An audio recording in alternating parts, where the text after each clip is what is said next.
pleasant morning to all of you. I'm Dr. Jose Dalisay Jr. Of the University of the Philippines. All please rise for the Philippine National Anthem.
Please take your seats.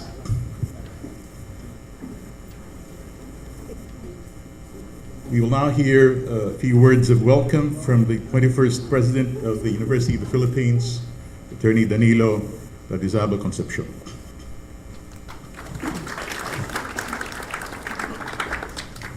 Acting Chief Justice Antonio Carpio, National Artist Sionel Jose, National Scientist Angel Alcala,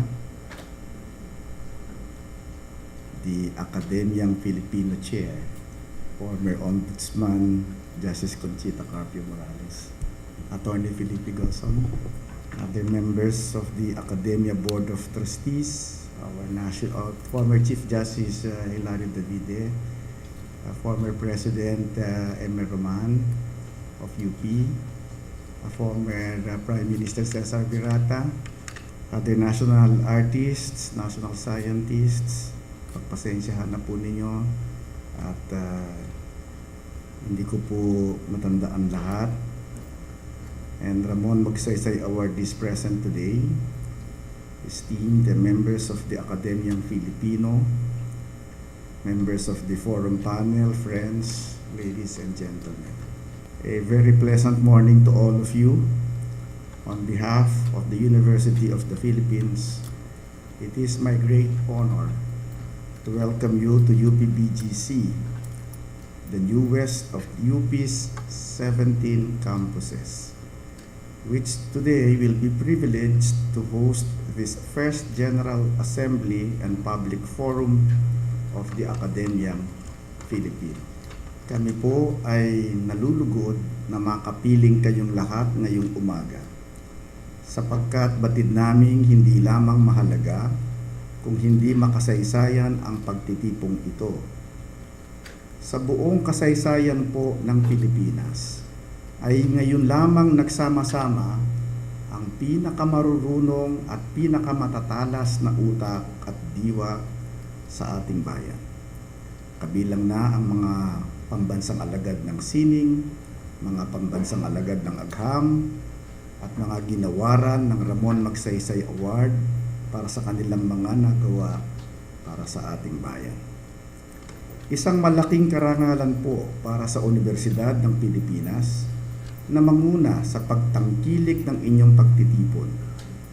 Ito ay sapagkat nagkakaisa tayong lahat sa layuning mapagsilbihan ang sambayanang Pilipino sa abot ng ating kakayahan sa anumang katayuan o papel na ating ginagampanan. Ang bawat isa sa inyo ngayon ay nakatayo sa ruro, sa pinakamataas na antas ng inyong mga propesyon. This gathering today represents the best of Filipino minds and spirits. And being among you, I realize that I stand at the summit of Filipino intellectual, cultural, and moral achievement. I would venture to say that not since the time of Rizal, Bonifacio, and our great heroes have we seen such an illustrious gathering of the Filipino genius in one place and for one reason: the promotion of service to the people and the nation. This is an ideal which we at the University of the Philippines, which I am happy to note many of you would call your alma mater, have always stood by and lived for. We know that talent and genius are wasted unless they redound to the good of the many, and that knowledge is useless and even dangerous if not guided and tempered by moral purpose and social responsibility. Batid po nating lahat na napakaraming hamon ang hinaharap ng ating inang bayan ngayon. Pakikihamok sa isang mundong pinaiinog ng napakabilis na pagbabago.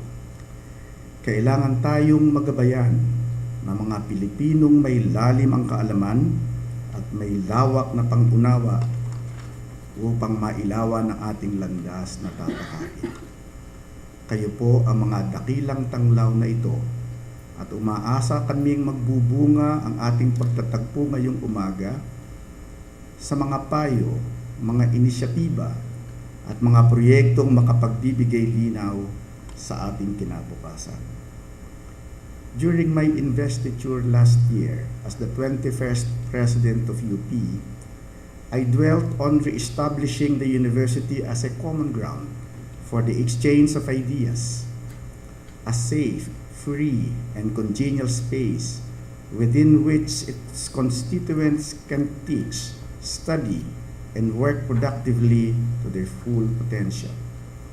UP, I said, must be that special place within which it should still be possible, despite all divisions and distractions, to work together with the universities and the nation's strategic interests in mind. For this, we must promote consensus over conflict, civility over calumny, and collaboration over confrontation. We must foster strategic thinking over short-sightedness, honest labor over opportunism, and shared effort over self-promotion. These ideas, I believe, agree with the Akademyang Filipino's objectives of creating a free and open forum for the discussion of matters of national importance. And this you can do without the injurious and sometimes frightening lack of civility that characterizes today's public discourse. I clearly hope that this meeting today will lead to more fruitful encounters among you and with the university in our never-ending quest for peace, justice, and prosperity for the Filipino people. Please rest assured of UP's continuing support for your endeavors, and again, my warmest thanks, congratulations, and best wishes to all of you. Mabuhay po tayong lahat. Thank you very much, Mr. President. We will now hear a tribute to one of the founding spirits of the Academia, the late Senator and former UP President Edgardo J. Angara. And delivering that tribute will be none other than our Chair Emeritus in the Academia, the National Artist for Literature, F. Chinil Jose.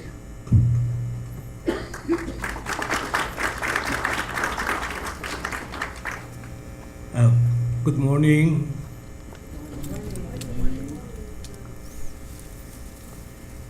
I'm really very happy to see that there are quite a few who are here.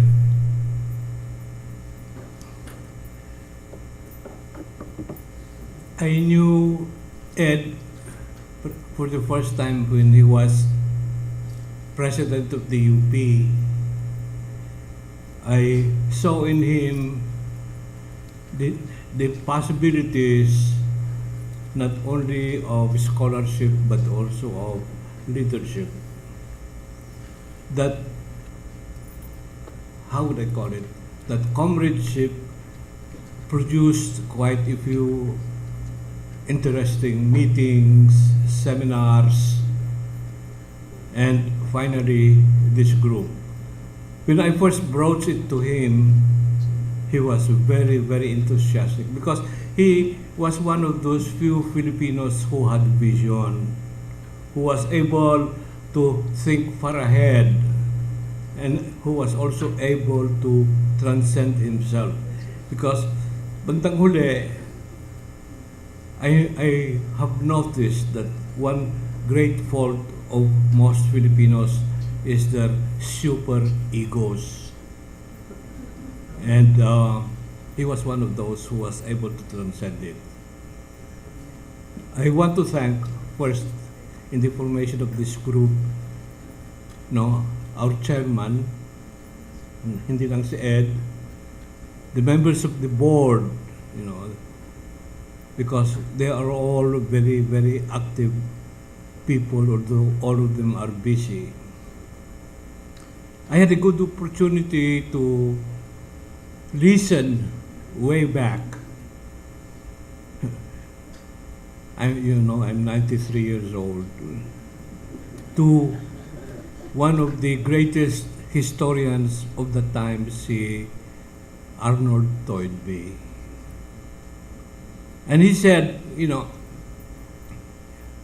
that history is the response of a people or a nation to the greatest challenge that it faces. I don't have to mention to you the challenge, hindi lang challenge, but the challenges that we face today. But sometimes,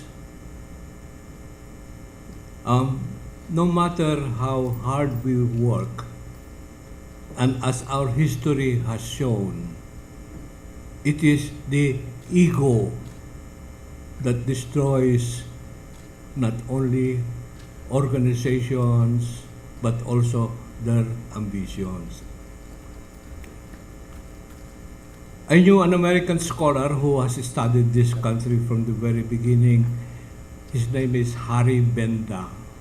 And since the 50s, I had this ongoing argument with him. Sabi niya, "Ay, Frankie, you will never have a revolution kasi you're not capable of working together."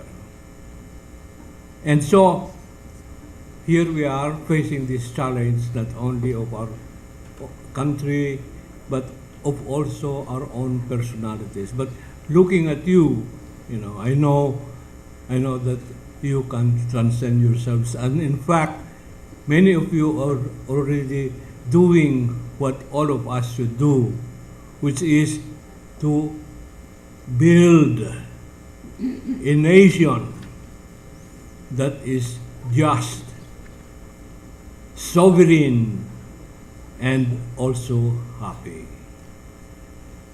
Many of you are already doing that, and I'm sure that with us working together, mas marami tayong magawa. So, let us begin. Thank you.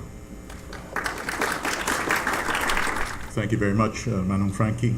Ladies and gentlemen, our next speaker has served as the Ombudsman of the Philippines and as an Associate Justice of the Supreme Court of the Philippines. And she is now our chair in the Akademyang Filipino. To give the address to the members, please give a round of applause to Conchita Carpio Morales. Acting Chief Justice Antonio T. Carpio, other esteemed officers and members of the Akademyang Filipino, the eminent panel of renowned experts, distinguished guests, ladies and gentlemen, a pleasant morning. It is with deep honor and profound privilege that I, as chairman of the Board of Trustees of Akademyang Filipino, I address you for the first time this notable group of individuals representing the best of Filipino minds and spirits, accomplished representatives of the Filipino arts, sciences, and professions, imbued with love of country and the spirit of service to the nation. Such laudable description of respectable peers comes with a tall order. The raison d'etre of our circle says it all. We seek to uplift the material and moral lot of the Filipino people, to define, promote, and defend the best interests of the Filipino nation, and to find and nurture new sources of hope and inspiration for the Filipino youth. With your diverse specializations, it is indeed a tall order, no matter what your cup of tea is. For 7 years, I had engaged myself in various caravans and roadshows, promoting anti-corruption programs and pursuing the message of integrity, particularly integrity in government service. Today's forum also involves the matter of integrity, a different type of integrity, and that is territorial integrity. One of the principles enshrined in Article 2 of the United Nations Charter talks about territorial integrity. It provides that member states shall refrain in their international relations from the threat or use of force against the territorial integrity of political independence of any state, which principle is likewise recognized as a customary international law. I am sure our esteemed keynote speaker and our panel of experts will provide rich viewpoints on the thought-provoking topic.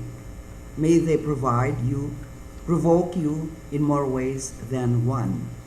I am delighted that a number of enlightened individuals have accepted the calling to devote themselves in the scholarly study of what is regarded as one of the most intense international security issues in the Asia-Pacific region. This morning's event provides an important avenue for the rational discussion of the issues surrounding the West Philippine Sea. Well, not exactly those surrounding the sea, but more of the rather importunate and unfortunate issues dealing with the sea and its illegal and unwelcome occupant.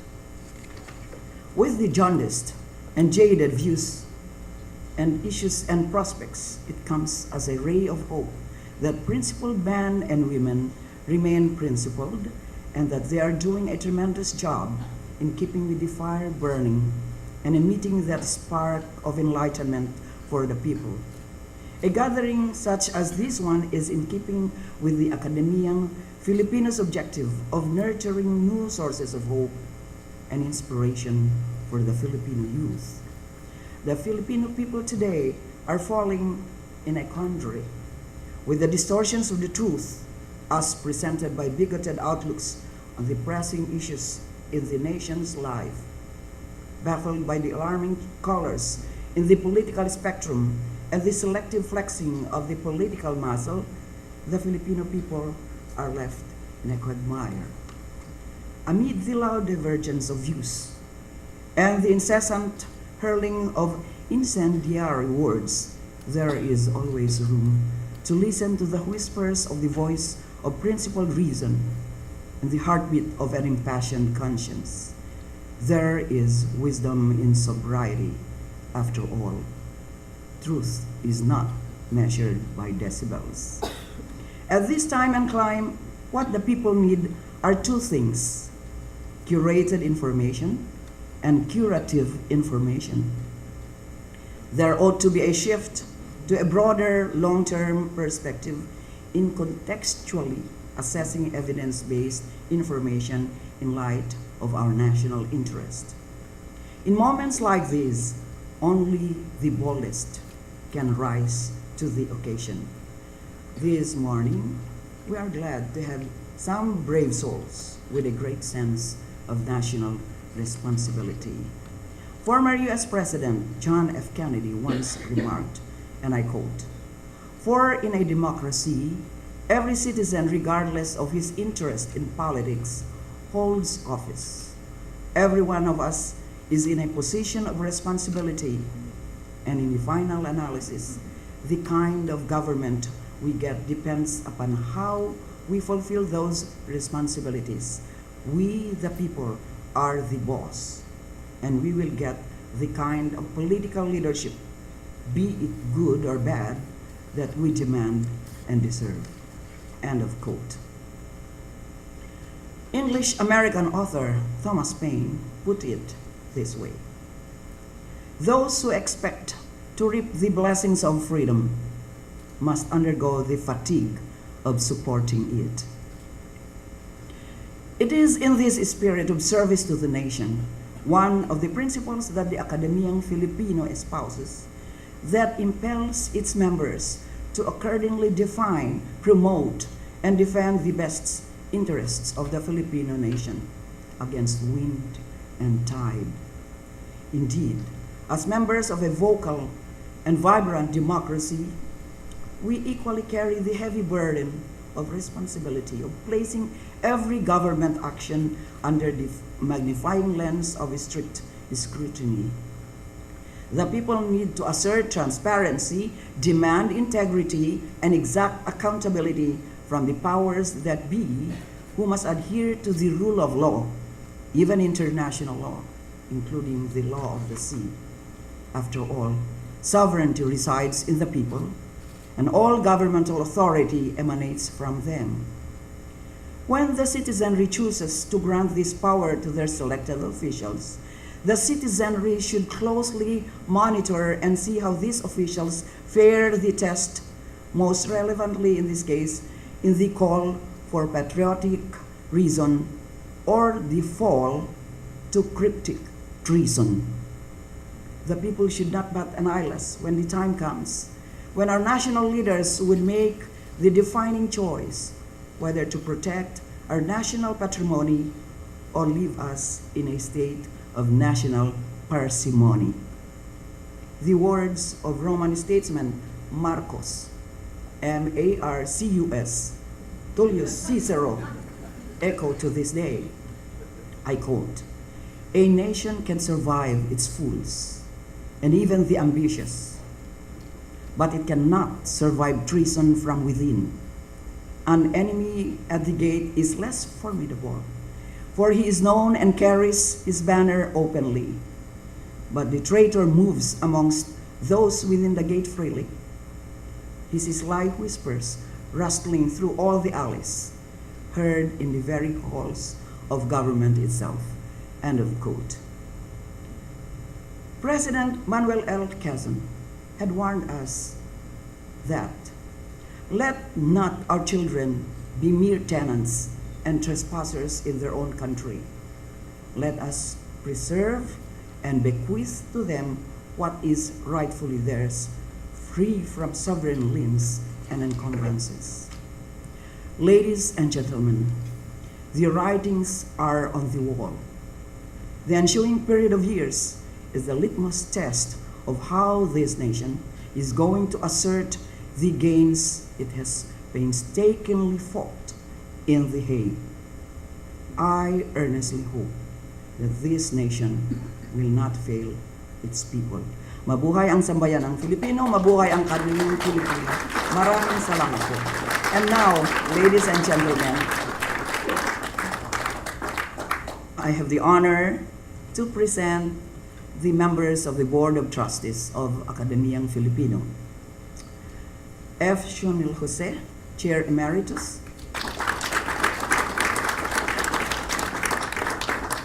Doris Magsaysay Ho. Where are you, Doris? Angel C. Alcala. Sani Angara. Antonio T. Carpio. Jose Y. Dalisay Jr. Lydia B. Achaos. Felipe L. Gozan. And Ramon Magsaysay Jr. Where are you? Thank you.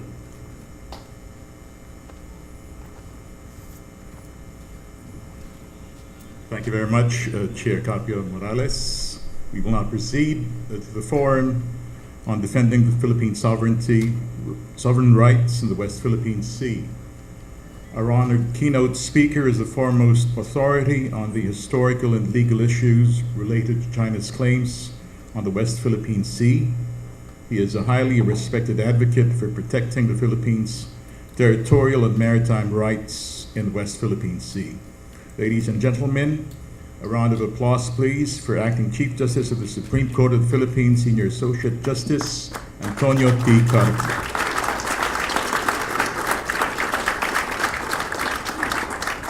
Pleasant morning to everyone. I wish to thank the Akademyang Filipino for this opportunity to discuss with you our sovereign rights in the West Philippine Sea, and I wish to thank everyone present here for attending this presentation. If you look at the screen, you will see the South China Sea. Why is the South China Sea important? For me, the South China Sea today is the most important international waterway in the world. $5.8 trillion in shipborne goods traverse the South China Sea every year. It's about half of the total gross tonnage of shipborne goods every year. And the South China Sea is used by 4 leading exporting countries for their maritime trade. You have China, South Korea, Japan, and Taiwan. 65% of the petroleum imports of South Korea pass through the narrow Strait of Malacca, going all the way to South Korea. 60% of the petroleum imports of Japan, 60% of the petroleum imports of Taiwan pass through the narrow Strait of Malacca on their way to these countries. And for China, 50% of the petroleum imports of China pass through the Strait of Malacca, traversing to China. Before 2015, 80% of the petroleum imports of China passed through the narrow Strait of Malacca, and the Chinese were worried that if someone will block the narrow Strait of Malacca, China's economy will grind to a halt. So China built 2 pipelines, oil and gas pipelines from the coast of Myanmar to Kunming in Yunnan province. They started operating in 2015. So 30% of China's petroleum imports pass through these 2 pipelines, only 50% today. The South China Sea is a small sea. It occupies only 2.5% of the world's ocean surface, but it's very productive in terms of fish because of the spratlys. The spratlys are the spawning ground of fish. Without the spratlys, you won't get fish, that much fish in the South China Sea. The South China Sea accounts for 12% of the annual global fish catch in the world. That's about $21.8 billion a year. And China is the #1 beneficiary of this. In the 1990s, China was only taking 20% of the annual fish catch in the South China Sea. Today, it's taking 50%, and it's growing because China has 1.4 billion people. Their people are getting richer. They want fish on their table. And 2 billion people live in countries surrounding the South China Sea. About 300 million people depend on fish from the South China Sea for their protein. Also, the South China Sea, along the coast of the countries here, you will find rich oil and gas fields. Philippines, we have Malampaya here.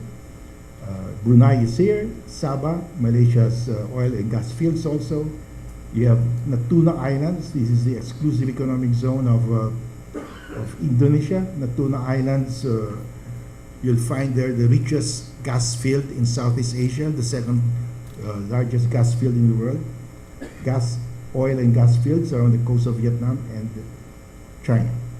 The Chinese estimate that the South China Sea hold about 130 billion barrels of oil, and if that is correct, then the South China Sea is as rich as Kuwait or the United Arab Emirates in terms of oil deposits. The Chinese also estimate that the methane hydrates in the South China Sea could power the Chinese economy for 100 years. The methane hydrates are the fuel of the future. They're lumps of crystallized natural gas of the very deep areas of the sea where the temperature is cold and the pressure is strong. Ice crystals form around natural gas. And there's now a technology to extract this. The US has developed the technology, Canada, Japan, and China. and China is pilot testing methane hydrate gas fields off the coast of Guangdong now.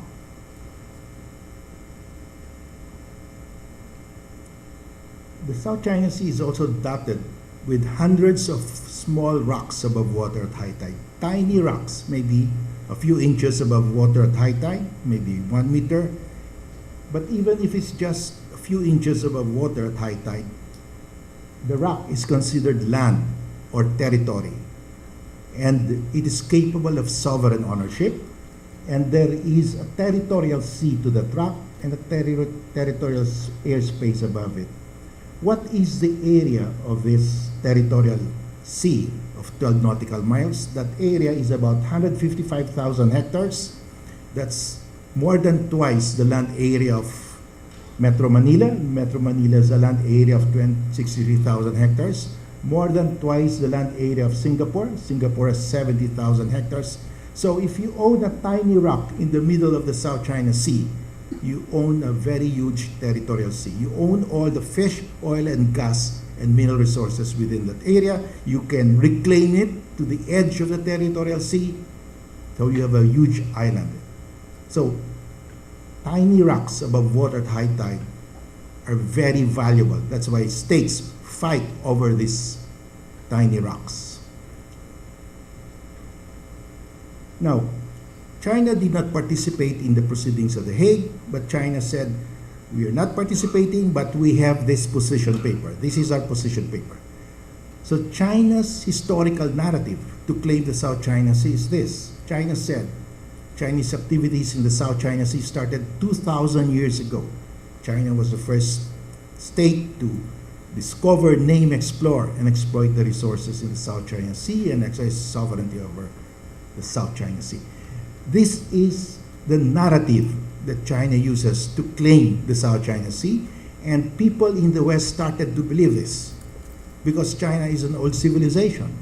They said probably China really owns the South China Sea, and I've read articles in law journals saying this. We had to change this because this is totally false. This is, I call this the false history of the century, the fake news of the century, the disinformation of the century. This is totally false. I call this a gigantic fraud on the human race. China using a historical falsehood to claim an entire sea at the expense of several coastal states. How do we debunk this? How do we expose this as a lie? Well, the arbitration gave us an opportunity because China asserted it in the arbitration. We had a chance to rebut it. And we had the opportunity to ask the tribunal to rule on this historical claim. Is it true or false?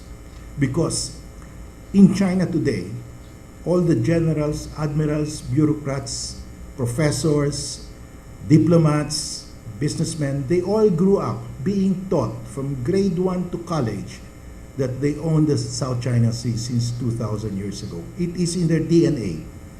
They really believe it, honestly, sincerely, but it's totally false.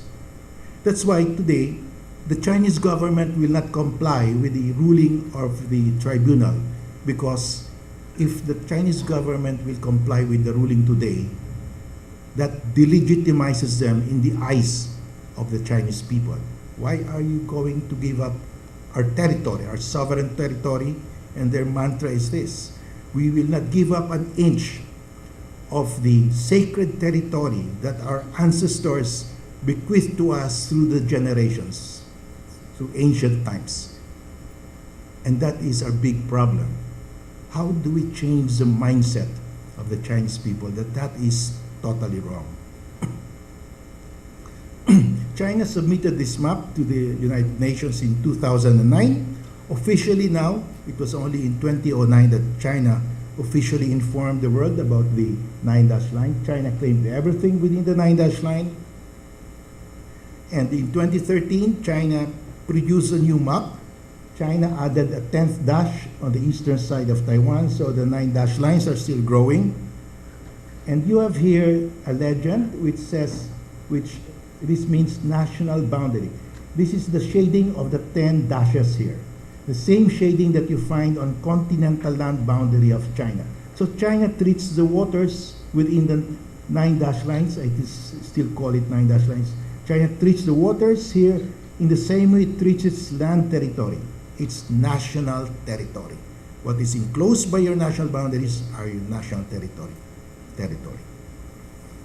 So let us go back to a little bit of history. What happened in the South China Sea since 1946 up to last year?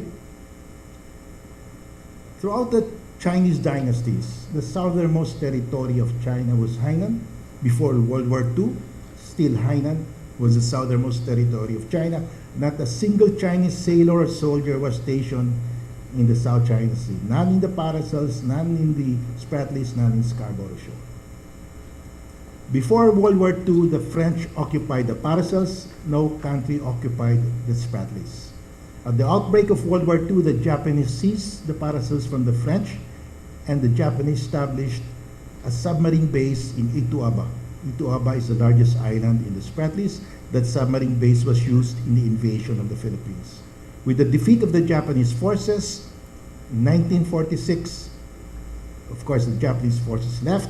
In 1946, China made its move. For the first time in its history, China moved out of Hainan, occupied half of the Paracels, and occupied Ituaba, 1946. China made a great leap across the South China Sea to establish a base in Ituaba. The French, of course, recovered half of the Paracels inherited by the South Vietnamese government. In 1974, the Chinese seized the other half of the Paracels from the weakened South Vietnamese government towards the dying days of the Vietnam War. In 1987, China established a radar weather station on Fiery Cross Reef. Fiery Cross Reef is just 1 meter above water at high tide, a small rock. China said, we will put up a radar weather station to help UNESCO in its global oceanic survey. A very noble act. Nobody objected. Today, that radar weather station is a huge air and naval base of China. So when China says, oh, we are putting a radar weather station for the benefit of everyone in the Southeast Asia, we should be careful. We should be worried about that. In 1988, China seized Subi Reef from the Philippines and Johnson South Reef from the Communist Vietnamese. There was a skirmish here with the Communist Vietnamese. About 69 Vietnamese sailors were killed. Subi Reef is outside our EEZ, but within the territorial sea of Pag-asa. But we were not too familiar with UNCLOS at that time. It was not reported in the papers that China seized Subi Reef from us. 1995, China seized Mischief Reef from the Philippines, widely reported in the papers. 2012, China seized Scarborough Shoals from the Philippines, widely reported. 2013, China seized Lucuña Shoals from Malaysia. 2014-15, China started building air and naval bases in the Spratlys, huge ones. Huge islands like Mischief Reef is from a totally submerged area. China's island is almost as large as San Juan City. 2017, the last act of China seized Sandy Cay from the Philippines, but our government is still in denial. But in my book, China has seized that already because they have surrounded it with their maritime militia vessels, and we cannot send our vessels there anymore. They are being turned back. So China's effective control of Sandy Cay within the territorial sea of Pag-asa, the largest island that we occupy. So you will see a gradual creeping expansion by China outside of Hainan towards the 9-dash line. And the air and naval bases here will be used to enforce the national boundary of China within the 9-dash line. Those air and naval bases will be used by China to enforce the 9-dash lines as China's national boundary. In 2016, Foreign Minister Wang Yi of China gave a talk at Washington, D.C. at CSIS. And he said, the Philippines and China are very close neighbors, separated by just a narrow body of water. Think of that. We are very close neighbors with China, separated by just a narrow body of water. This is the narrow body of water that China refers to as the body of water that separates the Philippines and China, because China says this is the 9-dash line here, this is their territory also, all of that. And so we are very close neighbors with the Philippines. That is in their DNA. They've been taught that from grade school to college. I call this the gravest external threat to the Philippines since World War II, because we will lose an area larger than the combined area, total land area of the Philippines. That this area, maritime space, is larger than the combined land area of the Philippines if you put all our islands together. So we are going to lose a huge maritime space. We lose all the fish, oil, gas, and mineral resources here because under UNCLOS, under the ruling of the tribunal, we have exclusive sovereign rights to all the natural resources in this area. But China is claiming all of that under the 9-dash line. Recently, President Xi Jinping visited us here, and the Chinese ambassador, Ambassador Zhao, wrote an article in Philippine Star on November 15, just a few days before the arrival of President Xi Jinping. And in his article, he said, being separated by only a narrow strip of water, China and the Philippines have been close neighbors for centuries. He is repeating this historical narrative of China, and this is the context of the visit of President Xi Jinping. That President Xi Jinping is coming here because China and the Philippines are very close neighbors. Of course, he was referring to this very narrow strip of water. And I think we should not let this pass unchallenged. We should challenge this. We should write letters to the editor, comment online on this. We cannot let them do this to us, telling us to our face that what separates China and the Philippines is a very narrow body of water. Because if that is true, we lose a huge area, we lose what we won in the tribunal, and we will have a very long sea boundary with China from Balabac Island to Yami Island here, the northernmost island of the Philippines in Batanes, Yami Island. That's 1,700 kilometers of common sea boundary with China. And we must prepare for the day. One day, the Politburo of China will instruct the powerful Navy of China enforce the 9-dash line as a national boundary of China. We have to be prepared for that day, and we should prepare. We should have prepared years ago for this. Now, we had a chance to debunk this historical narrative of China by submitting to the tribunal over 170 ancient maps. Ancient maps of China, ancient maps of the Philippines, ancient maps of Southeast Asia, including official documents of China after the Qing dynasty. We submitted this to the tribunal for one purpose, to show that China never owned or controlled the South China Sea at any time in its history. That was the sole purpose of all these documents that we submitted. Let's go to the ancient maps of the Philippines. You are, of course, familiar with this mother of all Philippine maps, the 1734 map of Father Pedro Murillo Velarde.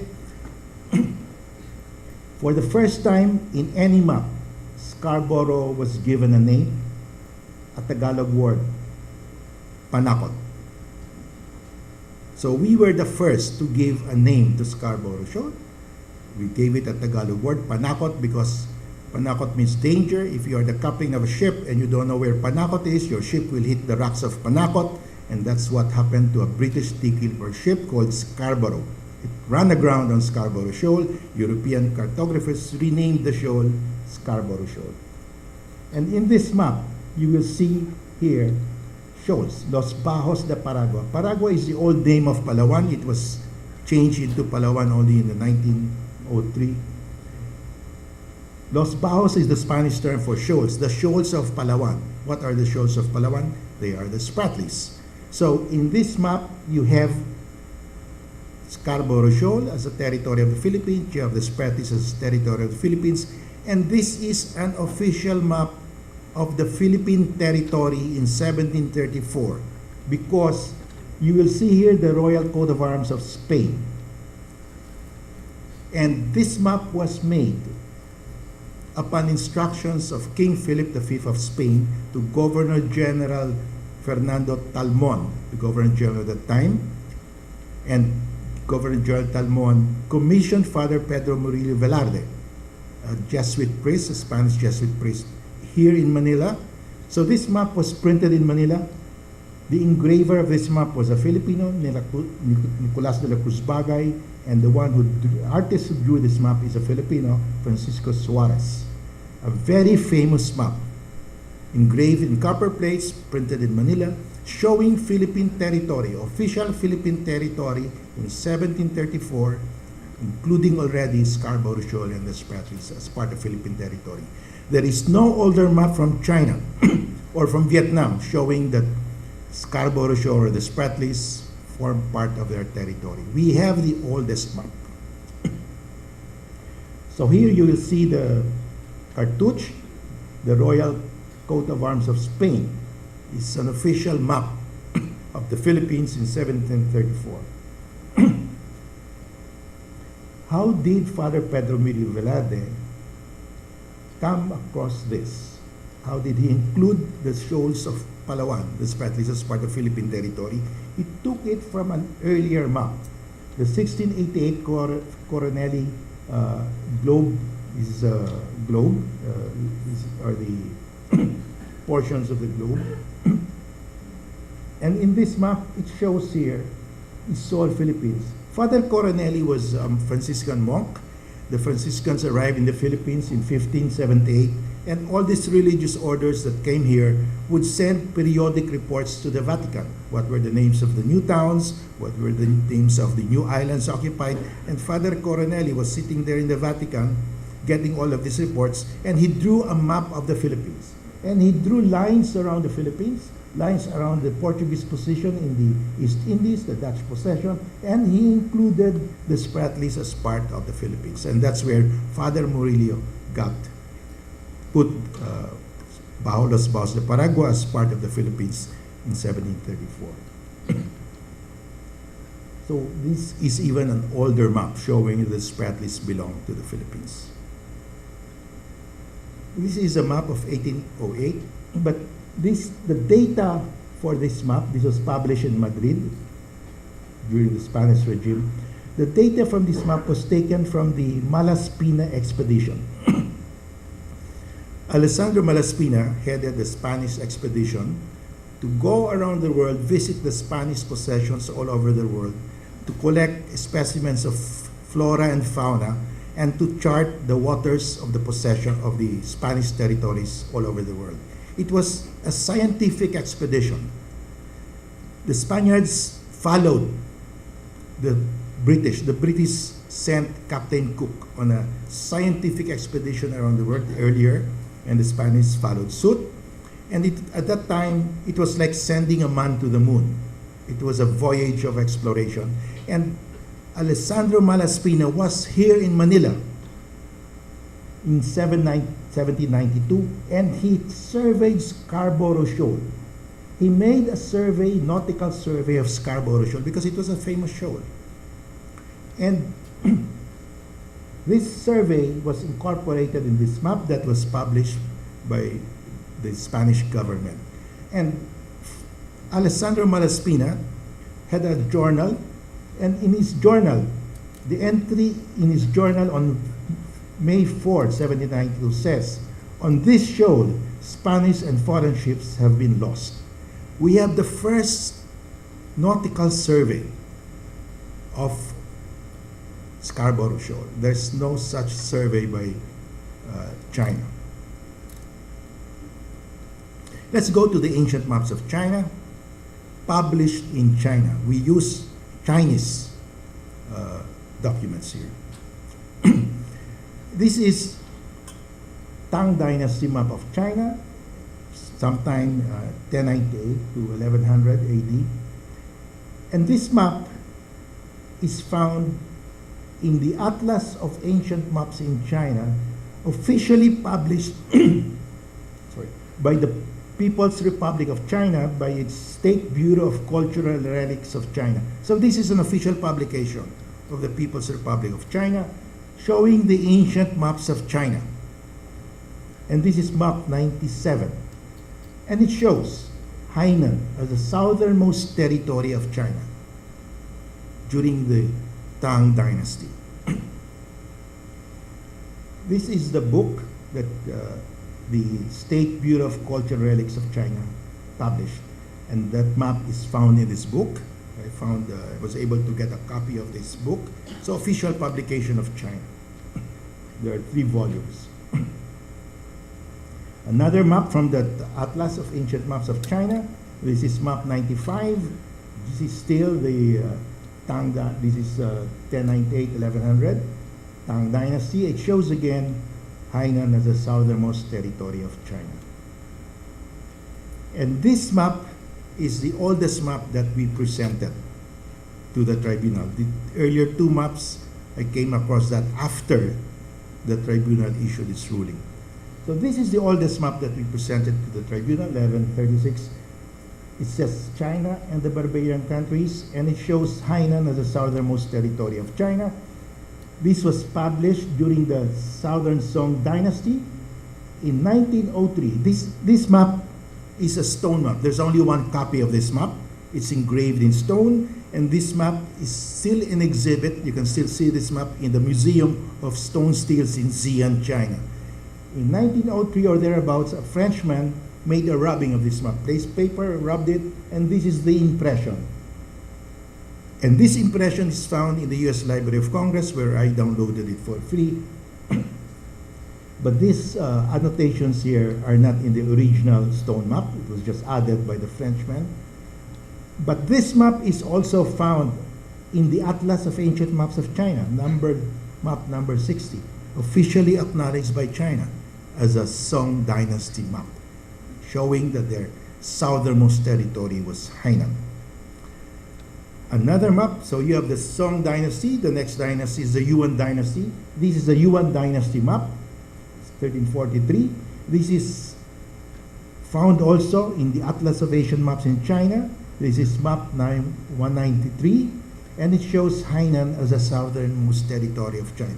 China's own documents, official dynasty documents, showing the Chinese territory during the Yuan Dynasty ended in Hainan. This is a Ming Dynasty map. There's only 1 copy because this map is painted on silk, and it shows Hainan as the southernmost territory of China. This is found again in the Atlas of Ancient Maps of China, and this is map number 1 because it's a very famous map of China, Ming Dynasty. They put it as map number 1, and they cannot escape this. Hainan is the southernmost territory by their own official documents. This map is not an official map of China, but I'm including this because this is a famous map. We submitted this also to the tribunal. This is the famous Selden map of China. It's called Selden because this is named after the British lawyer John Selden, who acquired this map from a British captain who sailed in the South China Sea. And John Selden, the most famous, the greatest lawyer of the United Kingdom at that time, donated this map to the Bodleian University of Oxford. And it was lost for 100 years, lost in the basement of Oxford. Nobody read it, nobody saw it. And finally, in 2009, it was rediscovered and became a hit. It became a sensation. But what does this map tell us? This map shows the trade routes. This is a unique map because in all the Chinese dynasty maps, China is always at the center of the map because China is the center of the universe. It's the Middle Kingdom. They always put China in the center of the map. But this map is unique because the center of the map is the South China Sea. China is just in the upper portion. And in this map, it shows Hainan as the southernmost territory of China, and it shows the trade routes from Manila, from the Philippines, from Vietnam, from Japan to India to Indonesia. It shows the trade routes and all countries that use the South China Sea as an international waterway. This map shows that during the Ming Dynasty, the South China Sea was used by all nations as their international waterway to trade. China never owned it. And that is the value of this map. So the trade routes show that really China, the South China Sea was an international waterway. This is the last dynasty map of China that we presented. This is the last map that I could find during the Qing Dynasty. The Qing Dynasty ended in 1912. That's the last dynasty of China. And it shows Hainan in inset as the southernmost territory of China. Now we superimposed all the dynasty maps of China on the map of Asia. We showed this to the tribunal. That during the entire Chinese dynasties, Chinese territory ended in Hainan. By their own official documents, Chinese territory never reached the Paracels, never reached the Spratleys, never reached Scarborough Shoal. That's why we submitted to the tribunal that dating back all these maps of China, dating back to 1136, consistently show China's territory extending no further south than Hainan. Now, China suffered what they call the century of humiliation. You have the First Opium War, the Second Opium War. In the Second Opium War, the British destroyed the old summer capital of China. The summer capital of China was an architectural wonder, but it was destroyed by the British. And an 8-nation alliance in 1900 occupied Beijing, looted Beijing, defeated the imperial armies because there was a Boxer rebellion in 1900, and the diplomatic enclave in Beijing was in danger of being overrun by the Boxers. So the European powers, including Russia and Japan, sent an expeditionary force, occupied Beijing. You see that in the movie 55 Days in Beijing, in Peking. So it was the lowest point in Chinese history. They had to give concessions to the Western powers, concessions in Shanghai. These concessions are territories in Shanghai where the laws of the European power would govern. It was like a territory of the European powers. And so the Chinese started making maps that one day when China becomes strong again, China will recover all its lost territories. And all of them drew maps. And this is the 1927 map of national humiliation. And it shows, in 1927, they said, we will recover all our lost territories. But the Chinese never included the Spratleys or Scarborough Shoal as part of their lost territories. They never dreamed that this was a territory of China, 1927 already. You see, they really went wild in claiming territories. Even if these territories were never Chinese territories, they claimed it. They claimed this, all of this, they said they will recover one day.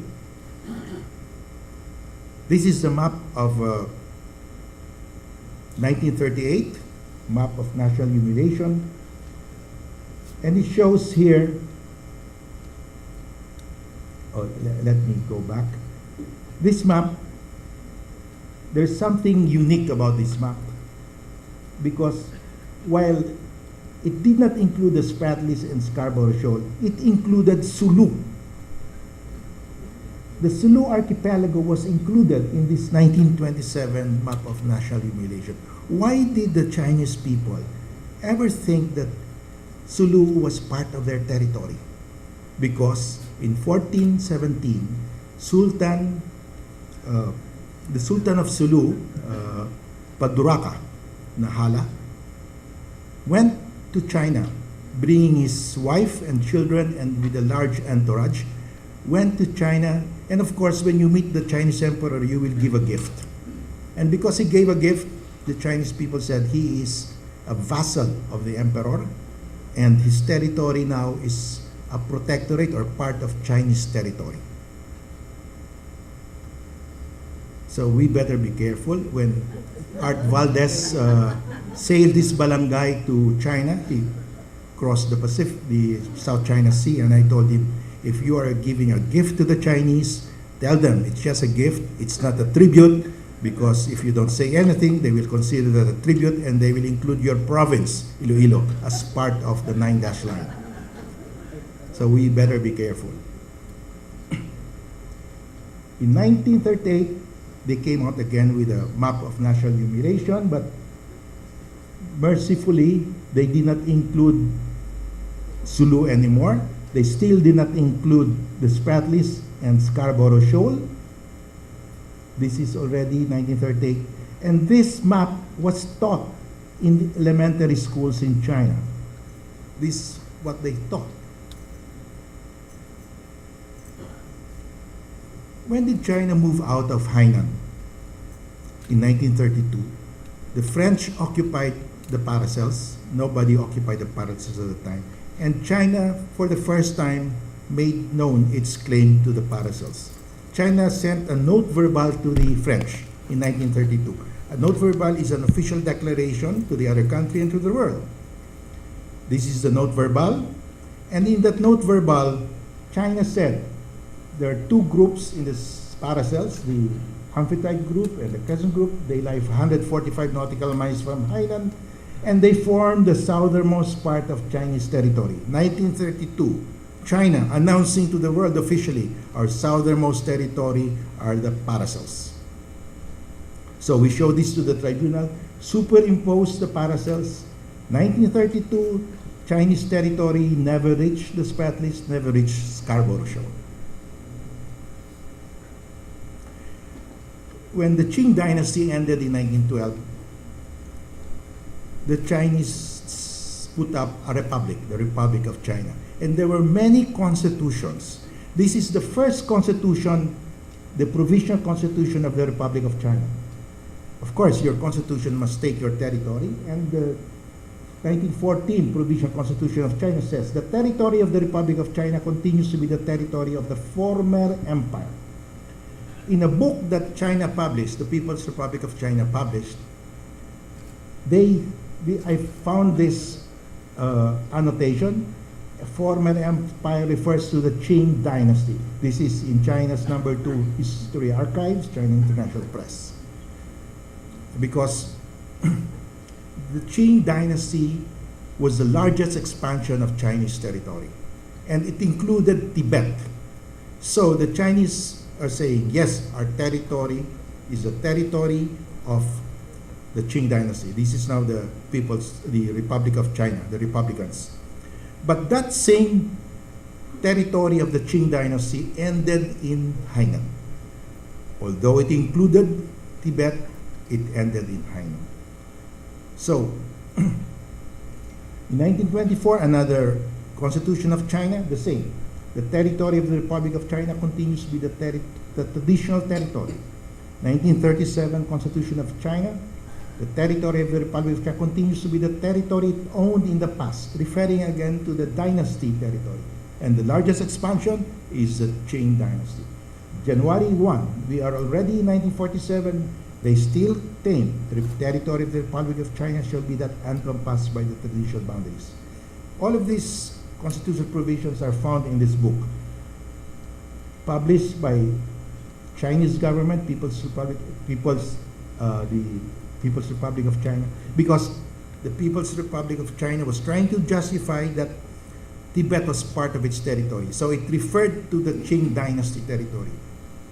That Qing dynasty territory ended in Hainan, as far as the South China Sea is concerned. In 1943, of course, there was a civil war in China. The Kuomintang was still in power. China published a handbook. This is published by the Ministry of Information, although this was printed in Calcutta, India, because the Civil War was going on, and they probably didn't have good printing press. So the handbook was printed in India, but it was an official handbook of the Republic of China under the Kuomintang government. And of course, if you present a handbook of China, it's like an atlas or an encyclopedia, you define your territory. So chapter 1 defines the territory of China. The territory of China ended in Triton Island in the Paracels. So Chinese territory never reached the Spratlys or Scarborough Shoal. This is an official publication of the Republic of China, the Kuomintang government, in 1943 already. The handbook was revised in that's the handbook. It's the Chinese Ministry of Information, so it's official, 1943. This handbook was revised in 1946, and in the revised handbook, China now, for the first time, claimed the Spratlys. But in claiming the Spratlys, China recognized that the Coral Islands of the Spratlys are also claimed by the Commonwealth of the Philippines and Indochina, the French in Indochina. So they did not claim indisputable sovereignty. They recognized that there were other claimants. 1946. 1946 is really the year that they started claiming the Spratlys. They never claimed it before that. So this story that they owned the Spratlys since 2,000 years ago is pure hogwash. That's the 1946 edition of the China Handbook. This was published in the US, but by the Chinese Ministry of Information because, of course, there was a civil war in China. Now, in 1947, the year that China started to claim the Spratlys, China published this map internally. This is the notorious 9-dash line map. And in this map, China gave names to all the islands in the Spratlys, to all the islands that they claimed in the Paracels, but they never gave a name to Scarborough Shoal. And all the names that they used here in the Spratlys were just transliterations into Chinese of the English names in British Admiralty charts. So the names here are funny because they just transliterated into Chinese British names. But they never gave a name to Scarborough Shoal. And it says here, map of the South Sea Islands of China. And they gave a name to all the islands, and Scarborough Shoal was without a name. They never claimed Scarborough Shoal.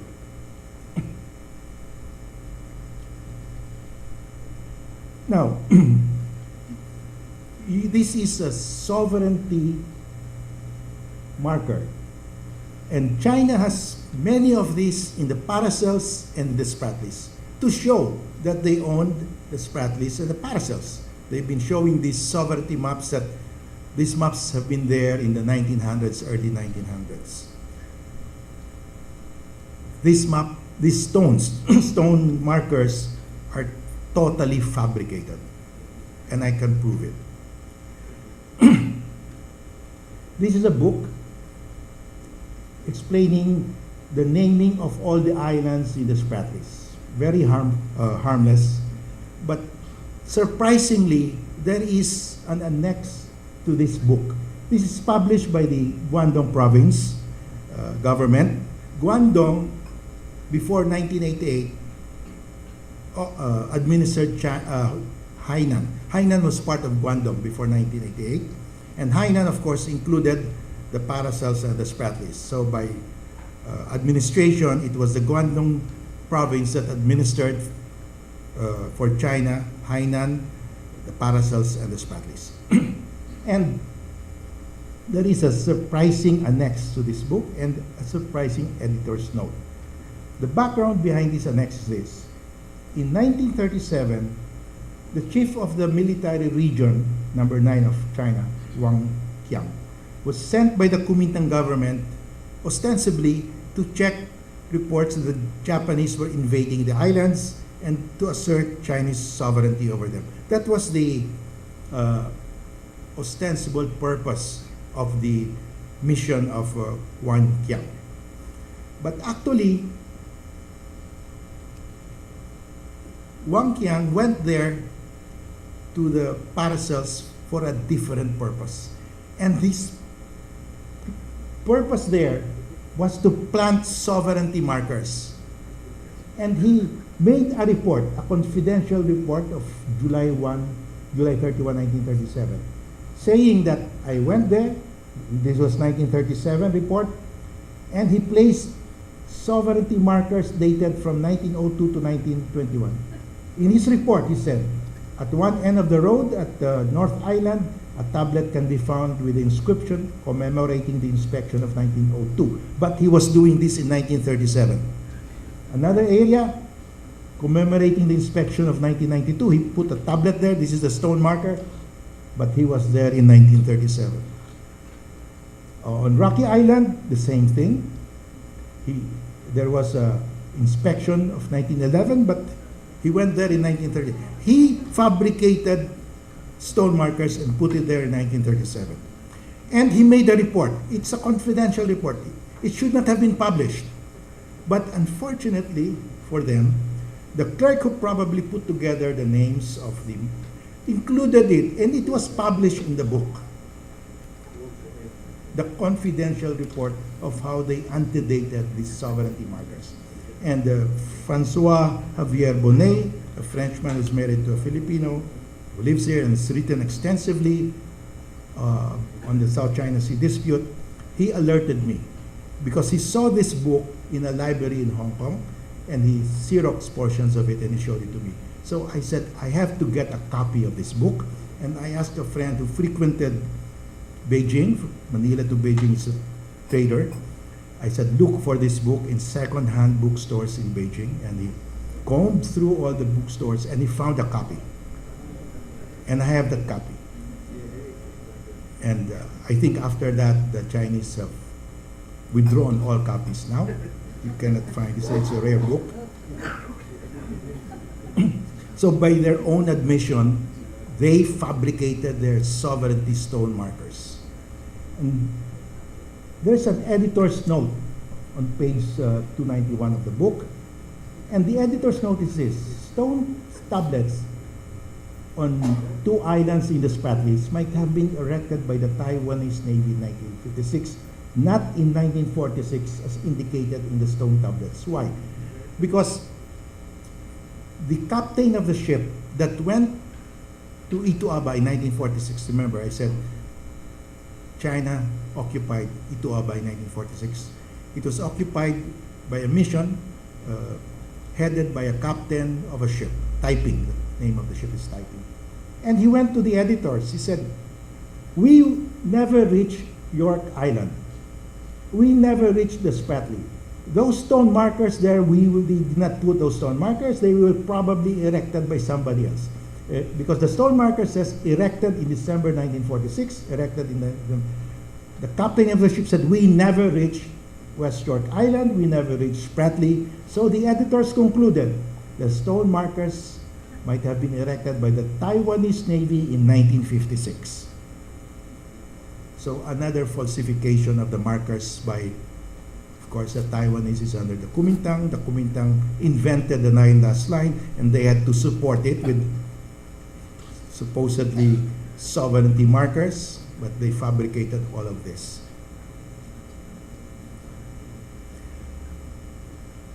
During the arbitration, I visited China's Manila Embassy website, and I found this startling claim that China owns Scarborough Shoal because in 1279, Gu Sujing went there to put up an observatory.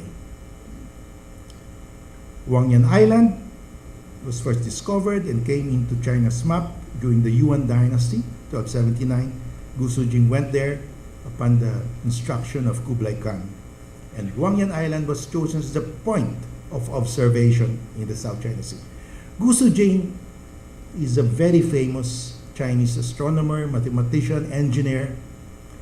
He's a multi-talented, probably the most talented Chinese of his time.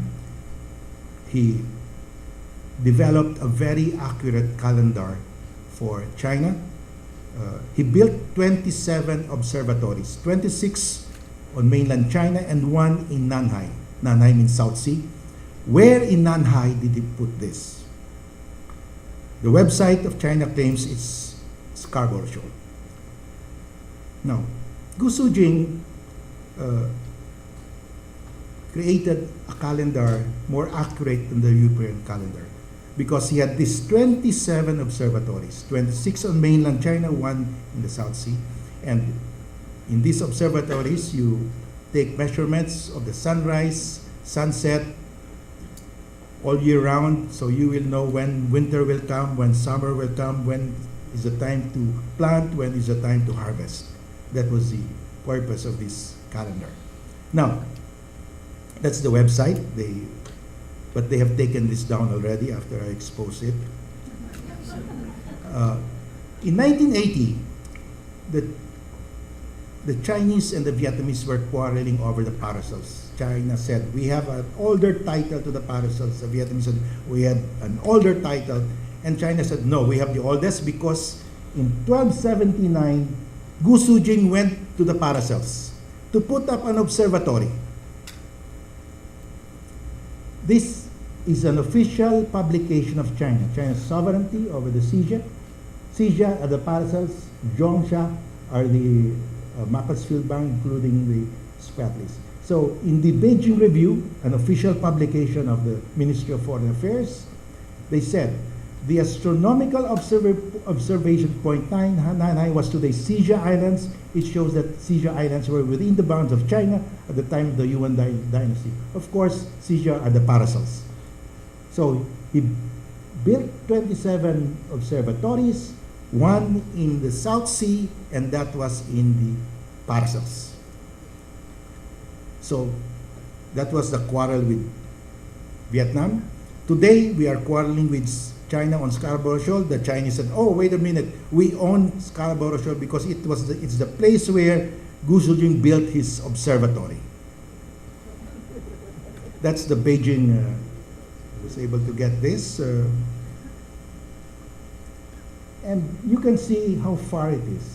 Paracelsus is 380 nautical miles to Scarborough Shoal. It was impossible. But it was physically impossible for Gu Sujing to build an observatory in Scarborough Shoal.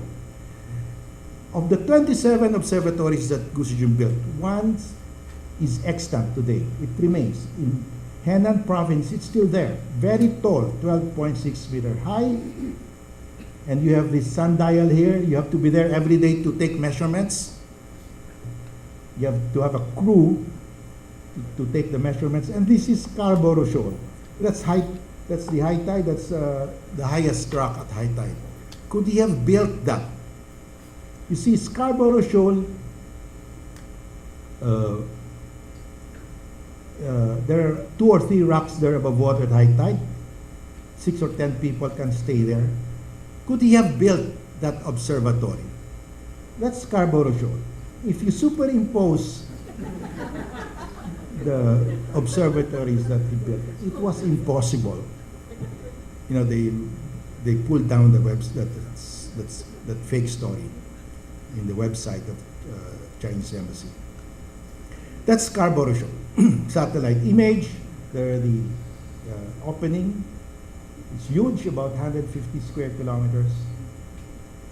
And we always say we own Scarborough Shoal because of the Treaty of Paris. Spain ceded the Philippine archipelago to the U.S. Under the Treaty of Paris, the U.S. paid Spain $20 million. And the Treaty of Paris drew lines, and Spain ceded everything within the lines. Unfortunately, Scarborough Shoal is outside the line. The Spratlys are outside the line. That's why Foreign Minister Wang Yi, in his talk at CSIS in Washington, D.C., he said there are 3 treaties that stipulate Philippine territory: the 1898 Treaty of Paris, the 1900 Treaty of Washington, and the 1930 Treaty with the British. All areas to the west of the lines do not form part Philippine territory. In other words, this is all areas to the west. This is the West Philippine Sea. all areas to the west of this 118 degrees do not form part of Philippine territory. And of course, Wangyan Island, Scarborough Shoal, the name of Chinese name for Scarborough Shoal is Wangyan Island. Wangyan Island and Nansha Island, the Spratlys, are outside, so that cannot be Philippine territory. How do we answer this? We go to the second treaty that Wang Yi mentioned. He did not read the treaty. If you know, when the Americans came here after signing the Treaty of Paris, they found out there were many islands outside the treaty lines. Batanes, Scarborough Shoal, you have in the Sulu Archipelago, Turtle Island. So they decided to go back to the Spaniards. Can you clarify that all of these other islands are included in the cession of 1898? The Spaniards said no. The Americans said, okay, on top of the 20 million we paid you, we'll pay you another $100,000. The Spaniards said yes. So a treaty was signed, the Treaty of Washington. And in the treaty, Spain clarified that it relinquished to the U.S. all title and claim which Spain may have had to any and all islands belonging to the Philippine archipelago lying outside the lines. Everything else outside of the lines we also cede to you. That is the basis of that, our basis that Scarborough Shoal and the Spratlys belong to the Philippines. So Wang Yi did not read the Treaty of Washington. So the ruling of the tribunal, there was no evidence that China had historically exercised exclusive control over the waters of the South China Sea. There's no evidence at all that they could identify. Therefore, China never had historic rights in the South China Sea. We have this ruling. With this ruling, we will now go to the world. Ask the world, help us convince the Chinese people. What is in it for them, for the rest of the world? Because if China can seize the South China Sea, your big neighbor could seize your exclusive economic zone. You have an interest in maintaining UNCLOS, the law of the sea. If the law of the sea cannot be applied to the South China Sea because of military might, then you are in danger from your bigger neighbor.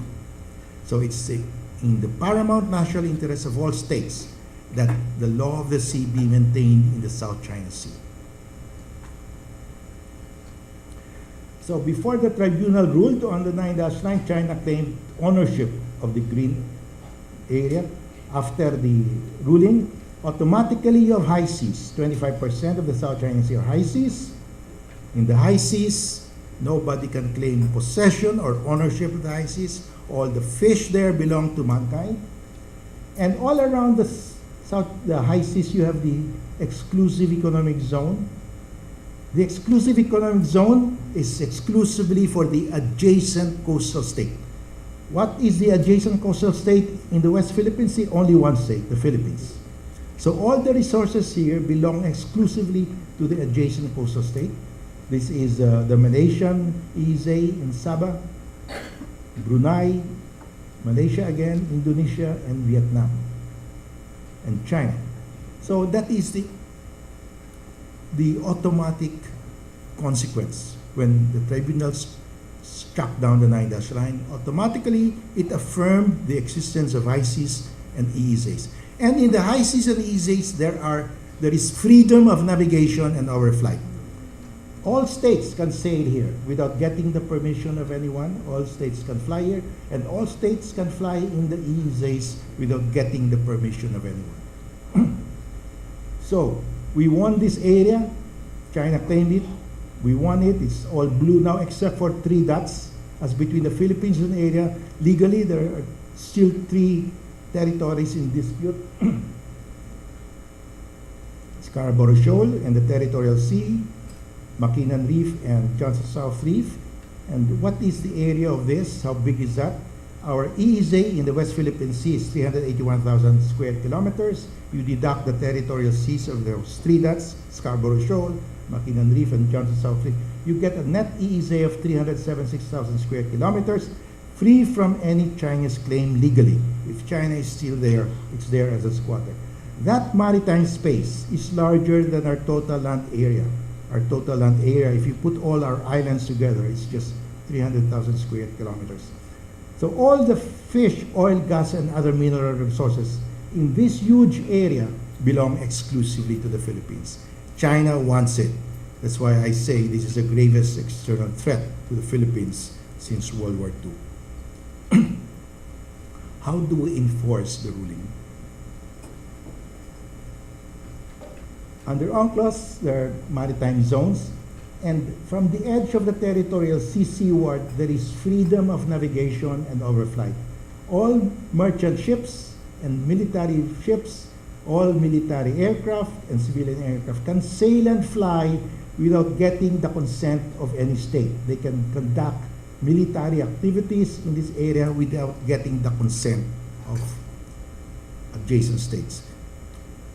When the ruling came out, the US said, we will sail and fly in the EEZ and high seas of the South China Sea. When they sail and fly, they assert that there are exclusive economic zones, and that if there is an exclusive economic zone, it belongs exclusively to the adjacent coastal state. They are in fact enforcing the ruling for us. France said, we will also sail and fly. We will ask our neighbors to do the same. Why is France concerned? France said, a loss of freedom of navigation and our flight in the South China Sea might lead to similar problems in the Arctic Ocean.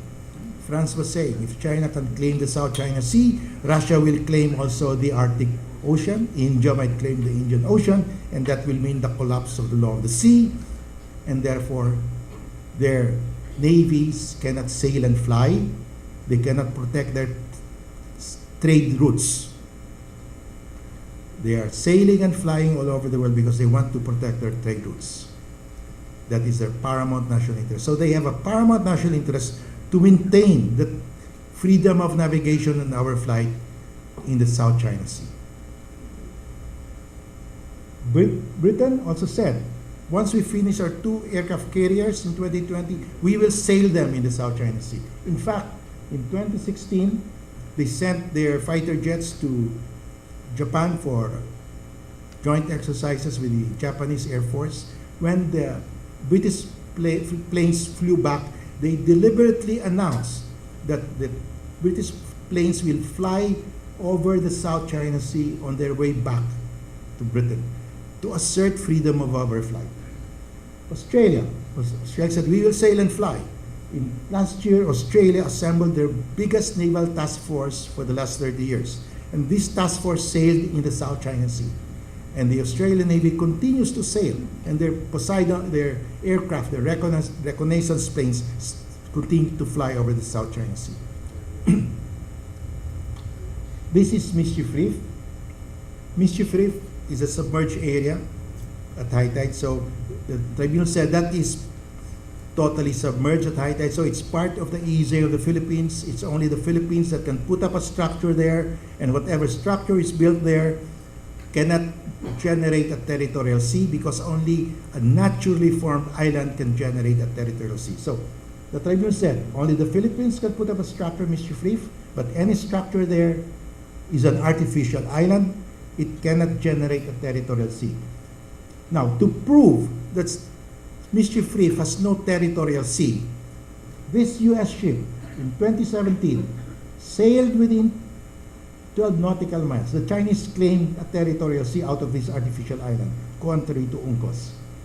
This ship, Zigzag, conducted man-overboard drills, launched drones to show that this is not a territorial sea, because in a territorial sea, you cannot do these things. You can only sail straight, expeditiously, an innocent passage. In the territorial sea, a foreign warship can sail under the innocent passage, right of innocent passage, but it must be straight and continuous, expeditious. You cannot loiter, you cannot conduct military exercises, man-overboard drills.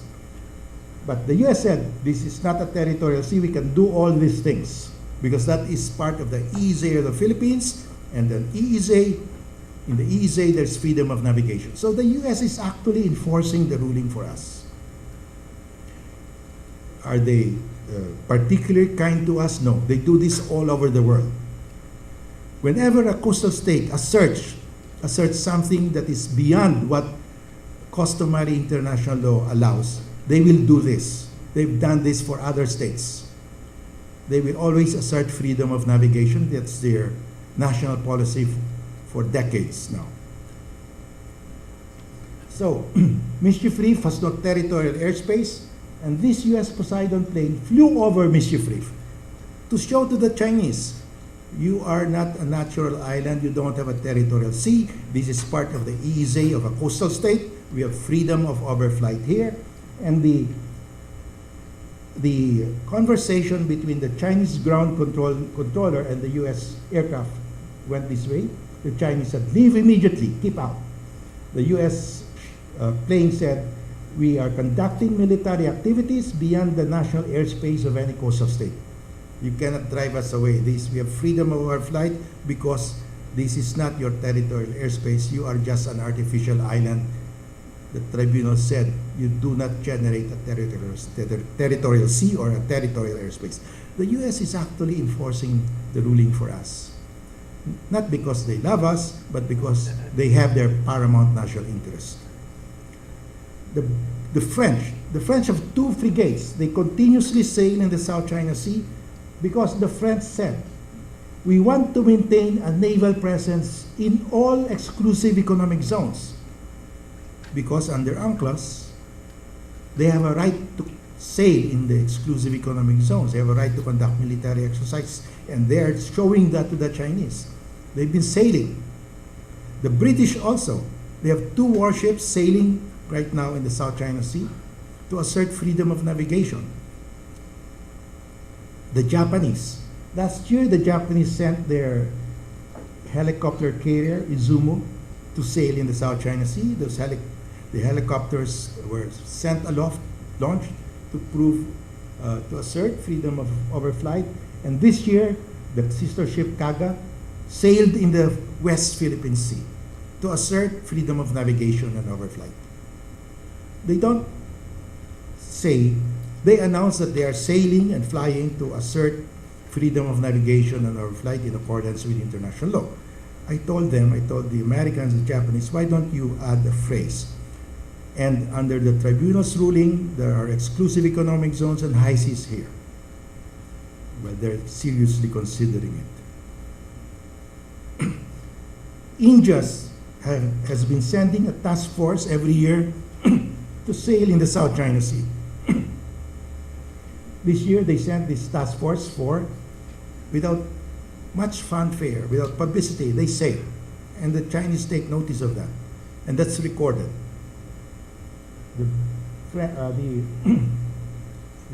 Canada has sent a warship last year and sent again this year. So all these naval powers are asserting freedom of navigation over flight because there are high seas and EEZs. And if there are EEZs, the resources there belong exclusively to the adjacent coastal state, and in the West Philippine Sea, that's the Philippines. So the significance of freedom of navigation and overflight, very important. We don't have the naval might to assert freedom of navigation and overflight, but other countries are doing it because it's in their national interest. We should welcome them at least.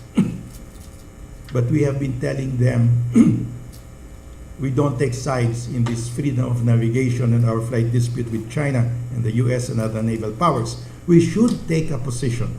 We should invite all the navies of the world to sail and fly in the South China Sea to assert freedom of navigation and overflight. So I end here. What should the Filipino people do now?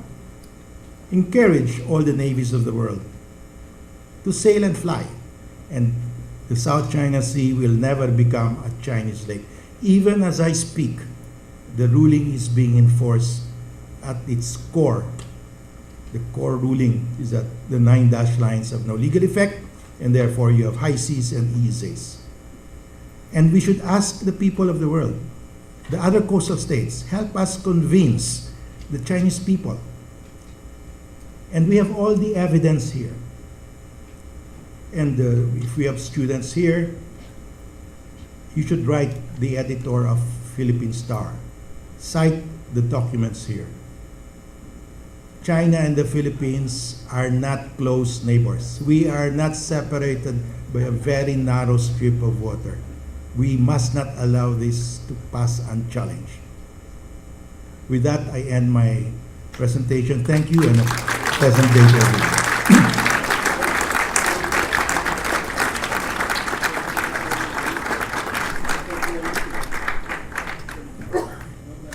Thank you very much, Acting Chief Justice Carpio, for that very enlightening and also disturbing, if not frightening, talk.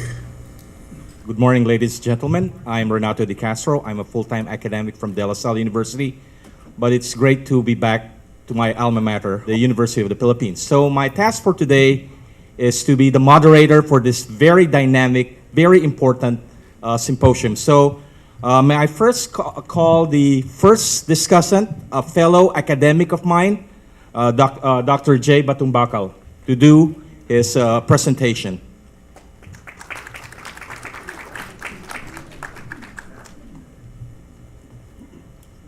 Pangulong Danilo L. Concepcion, ang ating punong mahestradong kagalang-galang na Antonio Tirol Carpio, ang dating maestrado at ngayon ating pinuno dito sa Akademyang si Ginang Conchita Carpio Morales, Ginong F. Sionil Jose, ang ating Chair Emeritus. At sa aking po mga kasama dito sa panel, lalo dito kay kaibigang Renato De Castro at Richard Darian. At Ginoong Jose Dalisay po, na siyang nag-MC sa atin ngayon. Magandang umaga po sa inyong lahat, lalo na sa lahat po ng miyembro, mga kawani po ng Akademyang Filipino. Magandang umaga po. Marami pong salamat sa inyong paanyaya na ako'y magsalita sa inyo tungkol dito nga sa issue ng ating kanlurang karagatang Pilipinas. Ngayon pong umaga, maganda rin na nag-umpisa tayo sa isang talumpati tungkol sa kasaysayan, no?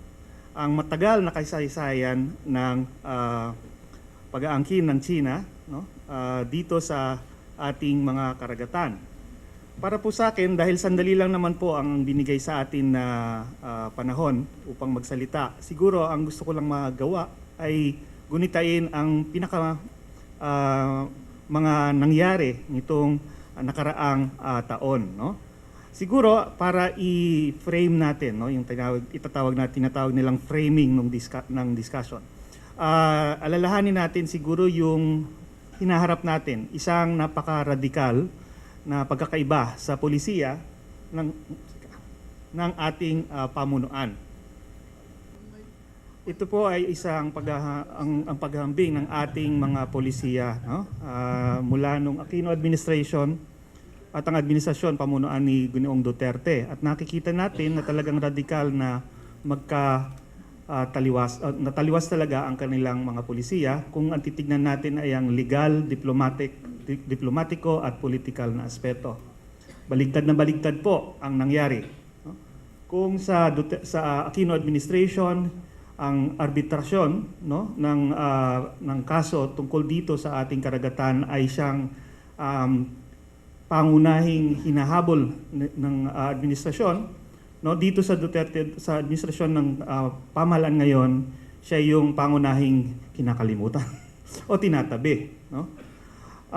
Sa diplomatiko naman, sa diplomasya, nakikita natin na baliktad din, no? Kung dati talagang ang posisyon ng pamahalaan ay hindi mag-usap hanggat natapos ang arbitrasyon, o kaya itulak lagi ang ASEAN na magkaroon ng pagkakaisa at isang tinatawag nilang legally binding na COC, no, or Code of Conduct, na mayroong mga probisyon para para mapagpasyahan nga itong mga dispute, no, yung alitan, at ating hinihimok ang sambayanang internasyonal na magtulak nga sa China, no, para siya medyo ma-pressure na sumunod sa batas internasyonal.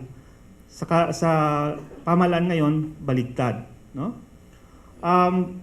Itong mga pagbabago na to ay nakikita rin naman sa labas ng ating bansa. Kaya kung titignan nila sa kabuuan itong ginagawa ng ating administrasyon sa ngayon, baligtad uli. no? Accommodation po ang kanilang ang general characteristic na tinatawag dito, no? Hindi kagaya sa Aquino administration, no, na konfrontasyon. At ang narrative na tinatawag, no, yung pagkukwento nila, yung pananalita nila, basta mayroong paliwanag, mayroong pagsagot sa ating mga kababayan kung paano nilang ikinukwento ang kanilang posisyon. Sa administration po ngayon, might versus right, no? Real politics ang talagang tema ng kanilang papaliwanag, hindi kagaya na sa administrasyon ni Gunong Aquino na baligtad, no? Right versus might at saka rule of law, no? Dahil po dito ay nalilito rin ang mga taong bayan, nalilito rin ang mga tumitingin dito, mga dalubhasa at mga scholar, no? At sila'y nababagabag, no?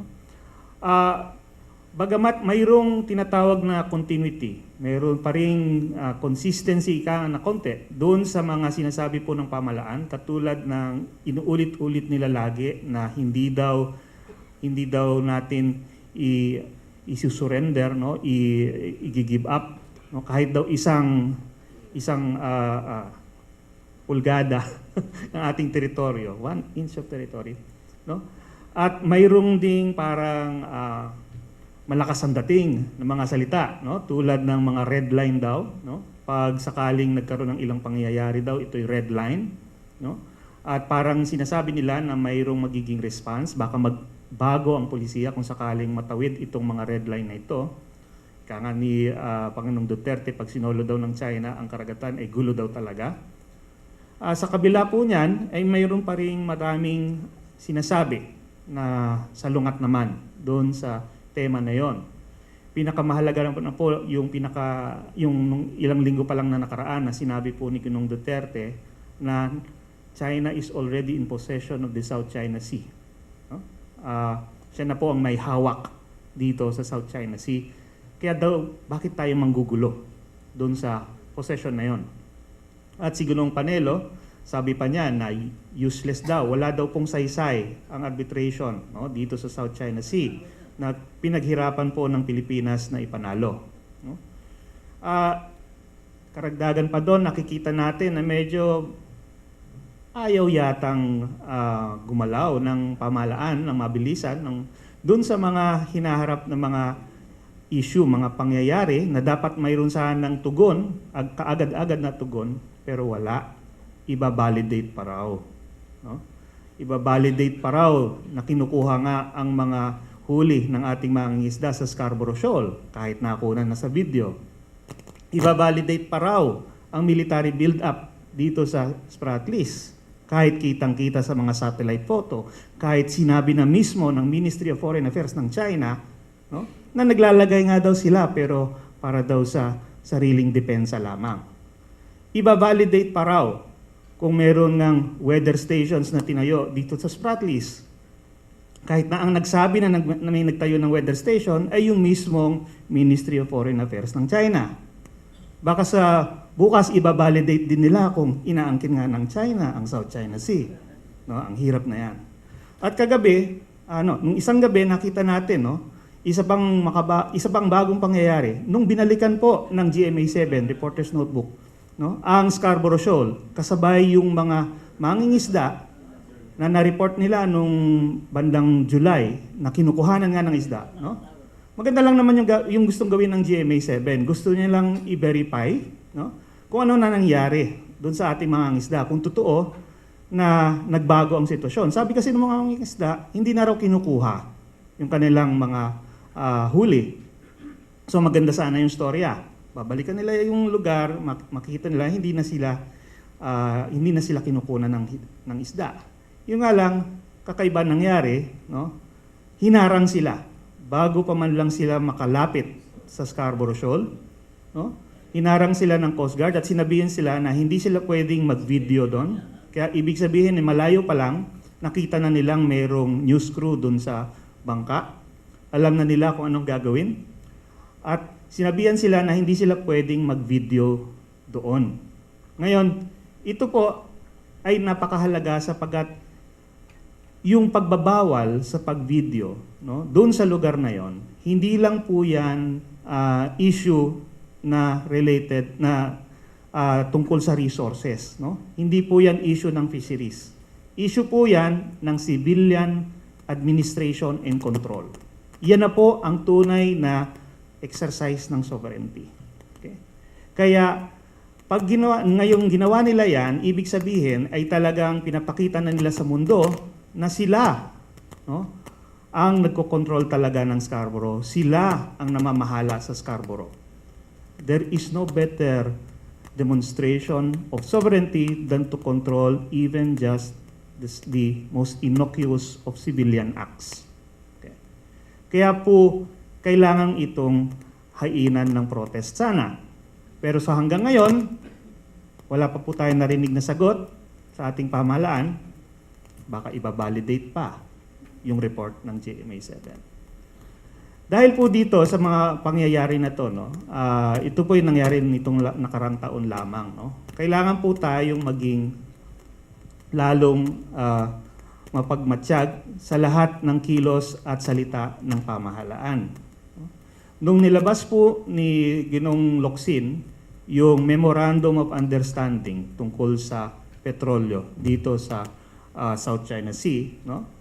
Mayroon pong mga agam-agam ang mga kababayan natin na baka naman binebenta na natin ang ating soberenya at ang ating karapatan dito po sa area na ito. At yun po ay dahil tama lang po na magkaroon ng ganong klaseng mga agam-agam dahil nga po nitong nakarang taon, mismong si Secretary Cayetano ang nagsasabi na mayroon ng napagkasunduan, mayroon ng mga probisyon na pumayag na raw ang China, mayroon daw siyang mga assurance na ito'y mas maganda pa sa Malampaya, ito'y mayroong 60-40 sharing, no? At kung ano pang ibang probisyon na paglabas ng papel ay wala naman pala. No? So nakakapagtaka din. No? Bakit ganong kalakas ang pagtulak nitong kasunduan ito pero biglang paglabas, no, ay hindi naman pala. Of course, mayroon pong mga nangyari na papansin po natin na mayroong malamang na nangyari nung panahon na pagkatapos mag-resign po ni Ginoong Cayetano at umupo po si Secretary Locsin at mula noon hanggang sa dumating nga po si Ginoong Xi Jinping. At siguro po yung magandang kwento yon, no? Pero hindi po natin malalaman talaga ang tunay na kwento siguro. Pero parang ang napapansin natin, no, itong nakaraang araw lalo, no, ang ating mga kababayan ay lalo pang lumalakas ang kanilang mga hinaing at ang kanilang agam-agam, no, dito sa mga ginagawa ng gobyerno dahil nga itong nakaraang taon hindi natin makita kung maaari nating tanong siguro, ano ba talaga kuya? No? Ano ba talaga ang polisiya ng pamahalaan? No? Pero para po sa akin, no, kung tinatanong pa natin yun, no, ay lalong mas delikado. Dahil pagdating po dito sa sambayan ng internasyonal, no, ang pinakamahalaga pong elemento, ang pinakamahalaga sa polisiya dapat ay consistency. No? Dapat klaro kung ano talaga ang pahayag mo, kung ano talaga ang position mo dito sa mga issue na to. At yan po ang hindi natin makita dito sa mga ginagawa po ng pamahalaan sa ngayon. At lalo nga po nakakatakot, minsan yung mga sinasabi nila ay talagang makakasama po talaga sa posisyon natin sa pangmatagalan. Kaya maganda po na Akademyang Filipino ay binuo at ang kauna-unahan pong usapan na kanyang inihain ay ito nga pong pinakamalaking suliranin ng ating bansa sa ngayon. Ang ating soberenya dito po sa ating karagatan. So maraming salamat po at magandang umaga.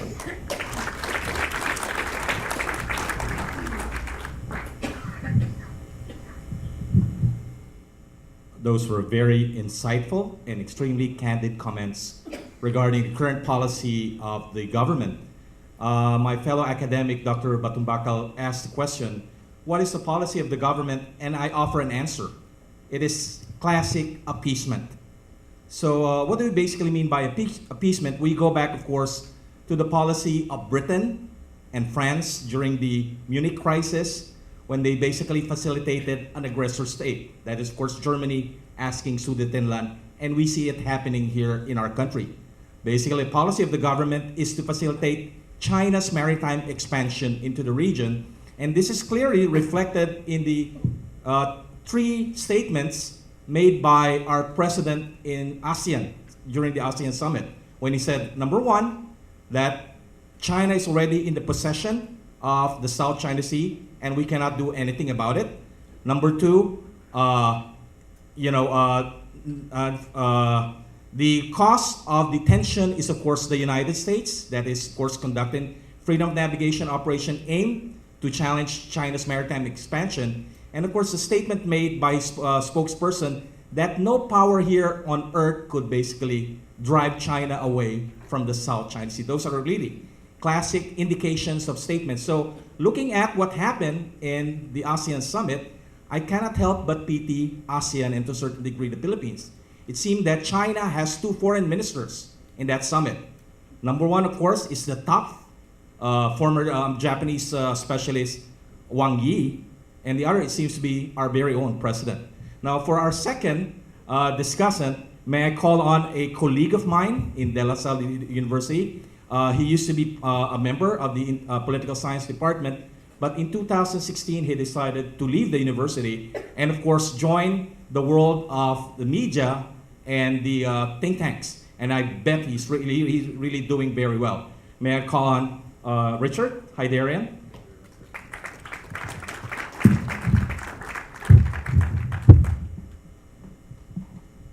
Thank you very much. Is the PowerPoint ready? Okay. It's a pleasure to be here. Thank you very much. It's always nice to talk about a topic that is perhaps my core expertise. Of course, as a public thinker, I write about a whole range of issues, including, my last book was on populism and Duterte with Palgrave Macmillan, but much of my publications, including 2 academic books and the 4 scientific journal articles in the last 2 years alone, were all on the South China Sea and West Philippine Sea. And it's always good to see that your academic work and research actually could be of use to the greater public. Now, my presentation will be very quick, and it has 2 elements. The first element will look at what are we getting out of our so-called pivot to China. And the second element is actually a recent survey we conducted among senior AFP officers, looking at what is their view about US and China and the Philippine foreign policy. We just presented a preliminary report on that to Secretary Lorenzana the other day.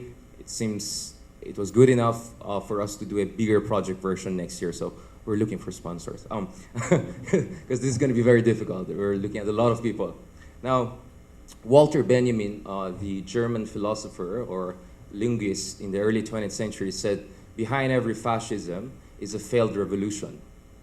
And Lee Kuan Yew at the same time said something along the lines that the rise of China is so significant that it will not only require adjustment by its neighbors, but it will shift the very nature of international system. Now, those 2, I think, quotes are very relevant to us because, in a way, behind the rise of what Mahathir calls new imperialism, we know which country he was talking about, and he said that in Beijing, there is a failed project of regional integration. And in many ways, we in the ASEAN are feeling the reverberation of what Lee Kuan Yew was warning us decades earlier. And it is within that context that we have to understand President Duterte's art of the deal and dilemma. There are no easy solutions. For some of us who had the privilege of talking to senior officials across different administrations and different countries, I believe that sometimes we really have to be fair about the challenges and dilemmas that different administrations face. Nonetheless, we want to have an evidence-based assessment of policies. Now, we are very familiar, a former colleague of mine, Professor De Castro, a while ago provided you kind of an overview of the interesting statements that comes out of President Duterte. Of course, among my favorite was when he was waxing poetic and said you have to be meek and humble so that you have the mercy of China. And he never loses the chance, of course, to talk about his love for China. And over the past 2 years, of course, we have soft-pedaled in the South China Sea by not raising the arbitration award And now, of course, we have also a very important role because we'll be the China country coordinator for the next 2 years and few months. And ironically, or quite interestingly, Li Keqiang, the Chinese premier, suddenly also said we need 3 more years to negotiate the code of conduct. What's interesting to me is that it seems China can build stadiums in only 2 or 3 years, but it seems it's taking them more than 2 decades to finalize a damn piece of document called Code of Conduct. But anyways, let's just go to the presentation. The question we have to ask is the soft approach towards China working? For me, 3 years in, so far it seems the evidence is not there. A few days ago, during a conversation with Admiral Davidson during the Halifax International Security Conference, what we were talking about is what he calls the Great Wall of SAMS. His predecessor, Admiral Harris, talked about the Great Wall of Sands. These are the artificial islands that he's building. Now what we see is Great Wall of SAMS, surface-to-air missiles. So next. Can we go to... See, this is an evidence that our soft pedaling towards China is not working. Since February this year, we have moved towards a more dangerous phase in the South China Sea dispute. China has deployed surface-to-air missiles, anti-cruise ballistic missiles, electronic jamming equipment, dual-purpose weather monitoring systems, and so on and so forth. In fact, one thing that really troubles me is that recently they also placed the Chinese Coast Guard under the command of PLA Navy. So technically speaking, the Chinese Coast Guard is no longer a civilian agency. So the video that we were showing, was shown on GMA about the harassment of our citizens was no longer done by a civilian law enforcement agency, but actually an element of the Chinese PLA. And this, for me, is something very troubling that we have to keep in mind. Now, of course, some friends would tell us, but come on, at least we don't have war. Do you guys want to go war with China? I think that is a very idiotic statement in a way that if you're familiar with Chinese thinking, you don't need to read the entire Sanjay, but the whole point there was the best way to win a war is not to fight it. So this is about deterrence. This is about signaling. And China is the last country to want war because, as was discussed earlier by Justice Carpio, much of China's trade and energy imports actually passes through the West Philippine Sea and South China Sea. So in an event of conflict, China will lose a lot from that. And China is not a democracy, but it's a performance-based authoritarian regime. So in an event of economic blockade or economic chaos, they could pay a steep political price because their economy will be affected and millions will go out of unemployment.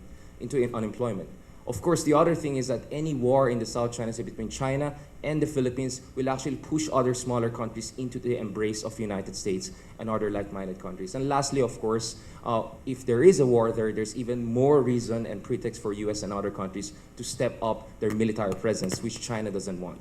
But of course, there's also the big question, if China's military is really prepared for contingency, or are they only paper tiger? Because if you look at the record of China in the past 30, 40 years, it has not been very good, especially if you look at their invasion of Vietnam in 1979 as their last major conventional operation.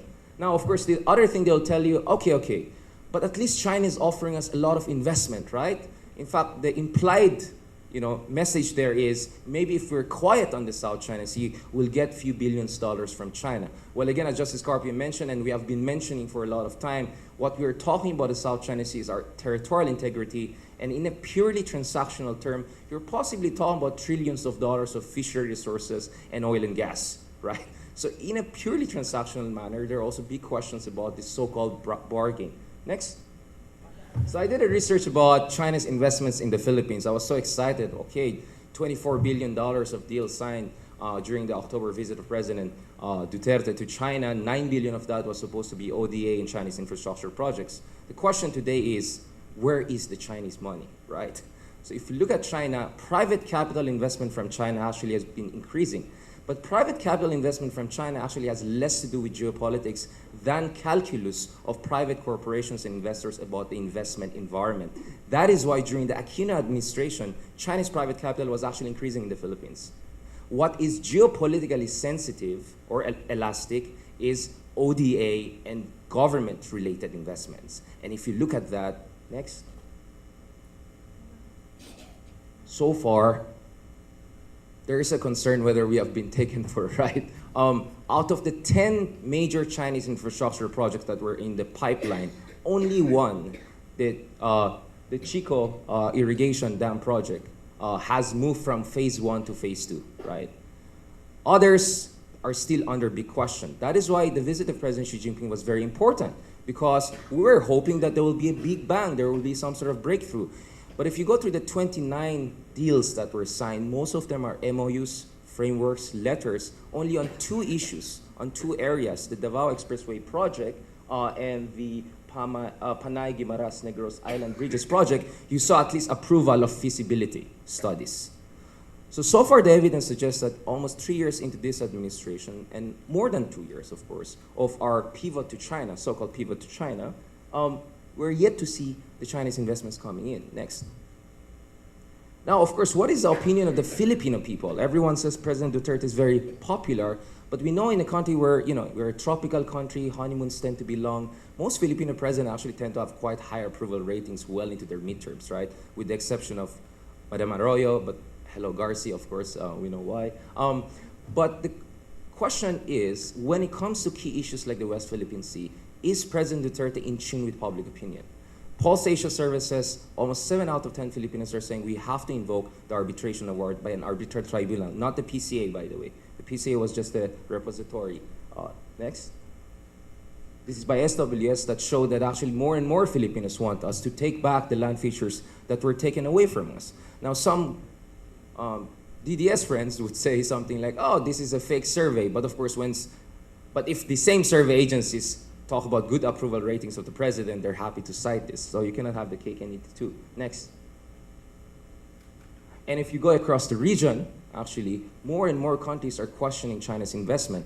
No less than Tun Mahathir, who's very known for his colorful language against Australians and Americans in the 80s and 90s, is now warning about new imperialism.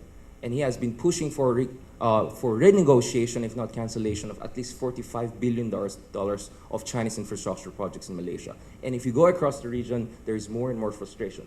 Next. That's Bandung project in Indonesia, not much happening. Next.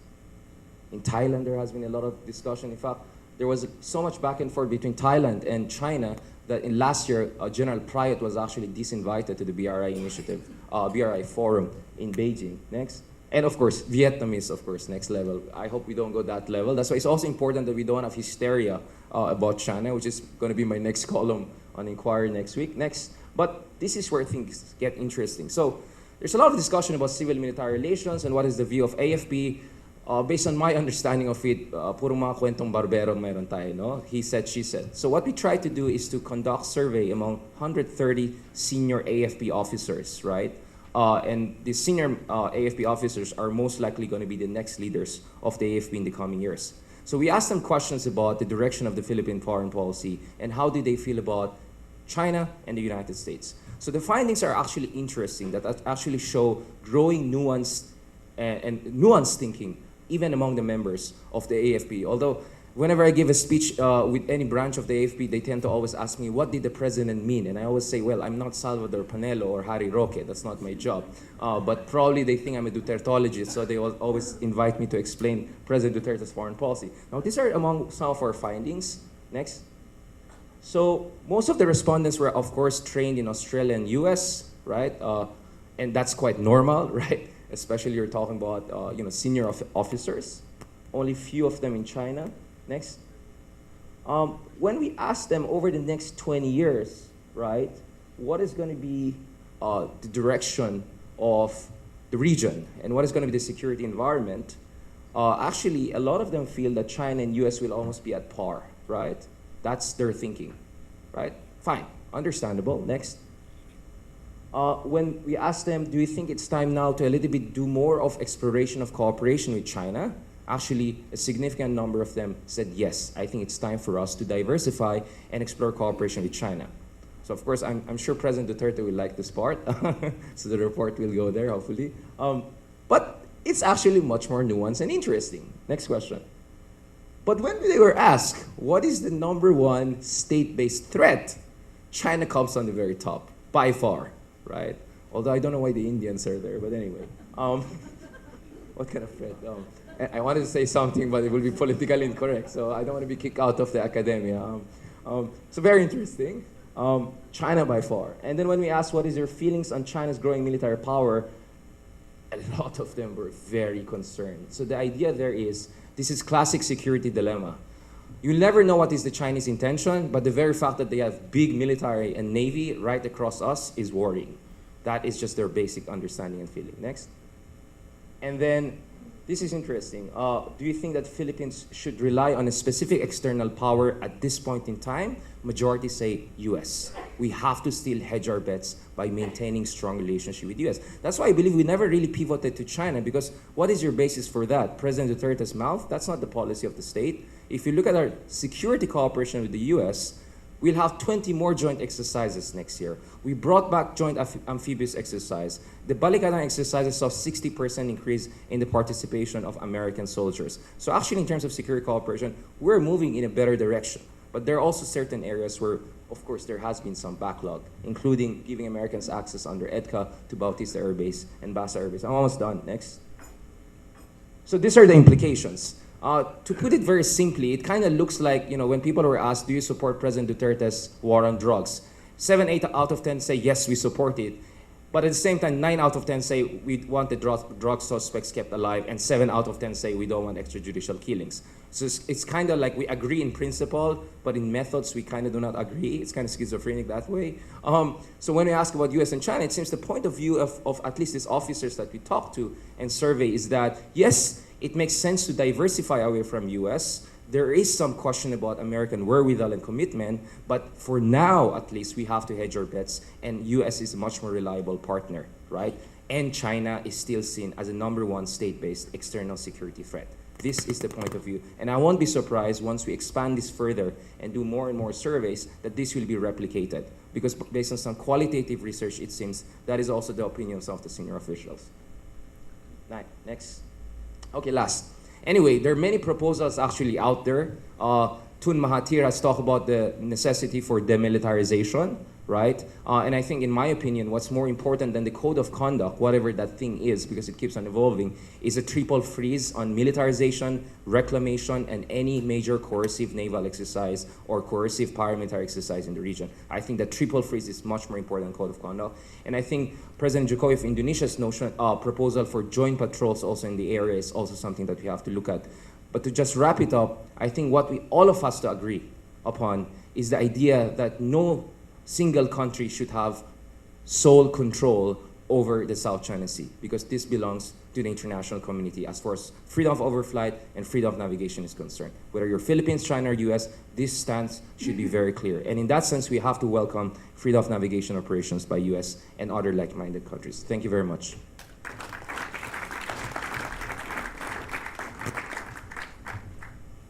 As one, if not the foremost public intellectual in the Philippines, Richard had basically given us a wider perspective regarding the issue by focusing on the larger geopolitical dynamics, and he basically came out with the same conclusion regarding what will be the implication of appeasement. Appeasement simply doesn't work. It simply emboldened the aggressor state simply because of the fact that the one who challenges the aggressor comes out as, from the perception of the expansionist as weak. So furthermore, he discussed the nuance in the terms of the domestic setting, that the policy is in a way does not have a 100% support, and this is of course further supported by the recent Social Weather Station survey, which states that 81% of the Filipinos are not supportive of the fact that the government has engaged China. It wants the government to do something more dramatic or more dynamic, and the fact that the United States is still the most trusted country among the countries that were listed, and of course, China is still considered the least trusted. With that, I would like to open the floor for the Q&A. For those who will be asking questions, can you first state your name, then state the person whom you want to address the question to, and of course, try to keep your question short and simple. Yes, ma'am. Good morning. Cora Claudio, Management Association of the Philippines and former member of the Board of Advisors of the Philippine Navy. Justice Carpio emphasized that the ownership China, of these territories, is in the DNA of the Chinese people. So this is not only a multidimensional issue, but a multisectoral issue. And yet, it's just our government that is speaking for us. So, Justice Carpio, is there any hope that we can have a multisectoral organization for this so that our own thoughts, like this group's thoughts, can be heard more clearly as what the government wants to say? And the second question that I have is, shouldn't we have common sound bites, no? Like when we had a forum before with the Vietnamese ambassador, and he was asked, what do you think of your capability to defend your territory? And the ambassador said, for as long as there is one Vietnamese standing, we will defend our territory. And then when I asked the Malaysian ambassador, what do you think of the Sabah issue? His answer was, as far as we are concerned, that is a non-issue. So if we cannot have our own stronger statements, I think the head of our defense establishment should at least just copy those statements. Thank you for that question. Yes, I completely agree with you. We should do a multi-sectoral approach here. In fact, I think we should involve our schools. It's important that we first teach our own people the issues. And I'm happy that in UP they have made it a part of the course to study the South China Sea dispute and the ruling of the tribunal. So we have to understand the issues clearly before we can communicate to the rest of the world. And I hope this will be a project of NGOs, and I think the best here is for the schools to teach this to the students. Thank you.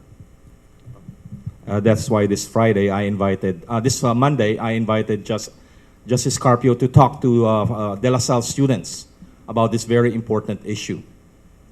I'm Ray from Mapua. So I think I'd like to suggest that, the talk given this morning be put up on social media. So even if you don't have a talk before students, they can just access this and understand the issues involved. If with permission, I think those schools with learning management systems can even put this up in their LMS for students to view anytime. And it could reach a lot more, of our students that way. Just a suggestion. Yes, the slides for this lecture and the video will be uploaded on YouTube and probably in the website of Akademyang Filipino. Thank you. I'm Mel Velarde of Now Corporation. I am not happy to report to you that not only the waters, our own waters, sovereign waters, are lost, not only our lands. Officially last week, we also lost our air. I'm talking about our airwaves. In February this year, our presidential spokesperson, Harry Roque, declared on TV that we already have a third telecom company, which is China Telecom. What was missing then, in February, was a fair and transparent bidding. This so-called bidding took place about 2 weeks ago, and last week, a state-owned enterprise, China Telecom, won the so-called fair, transparent bidding. This is not a question to the Honorable Acting Chief Justice because one of the bidders, not my company, which he always inhibits from, but PT&T filed a case in the Supreme Court. Now, it is very easy to lose the 7 Filipinos out of 10 who are anti-China. It only takes $4, 200 peso phone for a country whose people have been denied of education. They will value load more than patriotism. And if the airwaves is already owned by a state enterprise, even if they entered into a 5-year commitment, you cannot police or force a sovereign entity to comply with their own commitments, let alone a commitment forged by an international body or in a covenant. So my question to the two academicians, one representing the University of the Philippines, where are the youth? One who came from Lazal. During our time in UP, we were always in the streets. I got out of Ateneo to go to UP because they are more activists there, and I went to Ed Angara and said, I'm transferring here, admit me on presidential discretion. Where are the youth? If any civilization has failed or succeeded, it's because of their intellectuals. And this is the failure of this body. Don't kick me out yet, you just accepted my membership. When the intellectuals are quiet and comfortable, that's the failure of a civilization. So my question to the two panelists, this is not a job of a justice of a Supreme Court, but he went beyond the call of his duty. And he was with a small force of legal minds and succeeded. The teachers, the intellectuals, have truly failed this generation, for we failed to pass on the heritage of patriotism and love of country. That's my question to the two panelists. Thank you very much. So I bet UP will be in a better position to, my colleague from UP will be, because he's from the State University. He's the millennial. UP first, State University. Yeah. Okay, thank you. Thank you for the question. Where are the youth? That's a very good question. The youth are in the ether.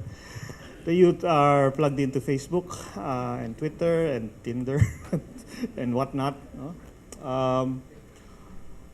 This is often blamed on the millennialism. No? Being a millennial, having grown up in a world where everything was so easily available, no? Google, cell phones, take out all the conveniences of life are there. Even the TV programs, it's on demand now with Netflix and all that. Everything has become so easy for the youth, and because of that, convenience seems to become more important than considerations of sovereignty or control. Conditions of domination and subordination, those become secondary to convenience. That unfortunately seems to be happening. Whenever I teach in the College of Law, I notice really the huge differences between, say, our time and the present. And I also see differences between different years. No? I mean, say in about 5-year gaps or 3-year gaps, there are noticeable differences between the way in which students study, recite, act, etc. You're right that it is probably a failure of the previous generations. The post-martial law generation became too complacent, did not really exact justice, did not pursue it, no? Ningas kugon. And therefore that allowed the forces, no, of martial law, the dark forces that we used to fight, no, that allowed them to simply make a strategic retreat, bide their time and wait for the opportunity to rise again. And that's what they're doing now, using the technologies that have also ironically been made possible by the opening up of by the loosening of controls and opening up of markets, etc. We're only now beginning to push back. I think the forces that would like to defend the ways of freedom and autonomy, independence, they're only now beginning to fight back against fake news or against trolls, etc. But we wonder whether it's too late, given the huge advantage that has already been gained by the other side. But I think we need to keep fighting back. No? That's really the only way. No? To surrender would be to, would be for that generation to simply, really, truly forget what its legacy was supposed to be. To have a defeatist policy, like current certain people, to forces, no? Is really not surrender is not an option, to paraphrase NASA. No? But again, we also have to be patient. We also have to be diligent. No? These days, when I walk through UP and I see, for example, the what is that? What is the traditional group? LFS. Okay. When I see them stage their rallies in front of Palma Hall, it's not even a pale shadow of what it used to be. You'd have a few rows of AS steps loosely occupied, no? Not even filled. No? And you can see how, just by passing by there, you can see how difficult it is, no? These days to reignite the spark, no? Of activism, the spark of resistance to the forces that are now dominant in society. But we have to keep trying, and that's why I think we're here. Richard last night asked me what keeps me going. I don't know what he was doing last night. It's late night. He's sending a PM. What keeps you going in these crazy times? No? I really don't know. But I guess maybe that's the thing that UP and experience and interacting with many other different sectors of society has sort of implanted. No? The need to keep on going, no? To carry on, to keep going, to keep fighting, to keep resisting. No? Maybe because maybe sometimes it's because you don't know any other way of doing it, no? Or living your life to resist certain things you don't like. But I think here right now, no, that sort of resistance is worth it. Every time I'm pleased to compare, for example, these days, no, the amount of public awareness, no, down to the grassroots level, the hunger for information, the need for explanation is really huge compared to, say, 20 years ago when you talk about the South China Sea. 20 years ago, 1990s, we were like howling in the wilderness. No? But now, I get requests not only from media but also even smaller groups, schools, associations, no, to talk about these things, and that I think is a good sign that resistance exists. And I think in the last few days we've also seen a good example of resistance being manifested in a very important event. And that will always, I guess that's going to also keep us going. So where are the youth? We'll find out. Thank you. Before I push back against the millennial bashing as a still millennial, actually there's most likely going to be a Senate hearing on the China telecom issue headed by the Committee of Grace Poe, Senator Grace Poe. So that will be discussed soon, so don't worry about it. And I'm sure that we'll have technical experts and possibly some other people there to shed light on that. Now, on the millennium bashing, again, to prosecute that accusation, what is your basis for that? Because one of the things we're facing today is information warfare. This is part of the hybrid warfare we're facing. And a part of that hybrid warfare is actually fought on social media. So I'm among the very few privileged people who have to constantly put up with 6 million followers of very loving followers of former Assistant Secretary and future Congresswoman Mocha Uson and the other two troll queens. There is this constant back and forth already happening on social media, and there's so much excitement on the part of a lot of people actually to defend the country. So that information warfare is being fought by a lot of youth people, by a lot of youth, and there is a lot of participation in that. I know that there's also a lot of millennium bashing saying, oh, they were not born during martial law, they don't know what was happening there. Again, what is your evidence for that? Because if you look at the last 2016 elections, and if you look at the vote share for the sole son and namesake of the former dictator slash national hero, I don't know how to put it anymore, actually the greatest vote came from people not my age, millennials, more like Jay's age. So actually autocratic nostalgia is more alive among them rather than us, because we don't have even a chance to have nostalgia because we know nothing but kwento ng mga tatay namin. Ang ganda ng panahon na yan. There was no problem, there was no stealing, everything was safe. In fact, a lot of millennials who actually fall into autocratic nostalgia in a derivative sense, they get it from their parents. So there's no evidence to suggest that actually the millennials are ignorant about history or they don't care about their country. Now, the point is I got a lot of attack from the middle-aged people when I said, you failed us, because I don't think we have a right to say that because we also should contribute to what's happening in the country. So perhaps what we need is a new intergenerational pact rather than millennial bashing as the way forward. I think that's a healthier way to do it. And really suggest, if you go to the information warfare, millennials are doing a very job. If you look at the protests against EJK killings, millennials are doing a great job. I don't agree with it, but there were some, I agree with the right of some people to protest against China, and the protests against China actually, ahead of Xi Jinping visit, a lot of them were also millennials who were involved there. So the rank and file of the protesters, the warm bodies, are mostly people my age, or millennials. So again, let's be very careful about this millennial bashing.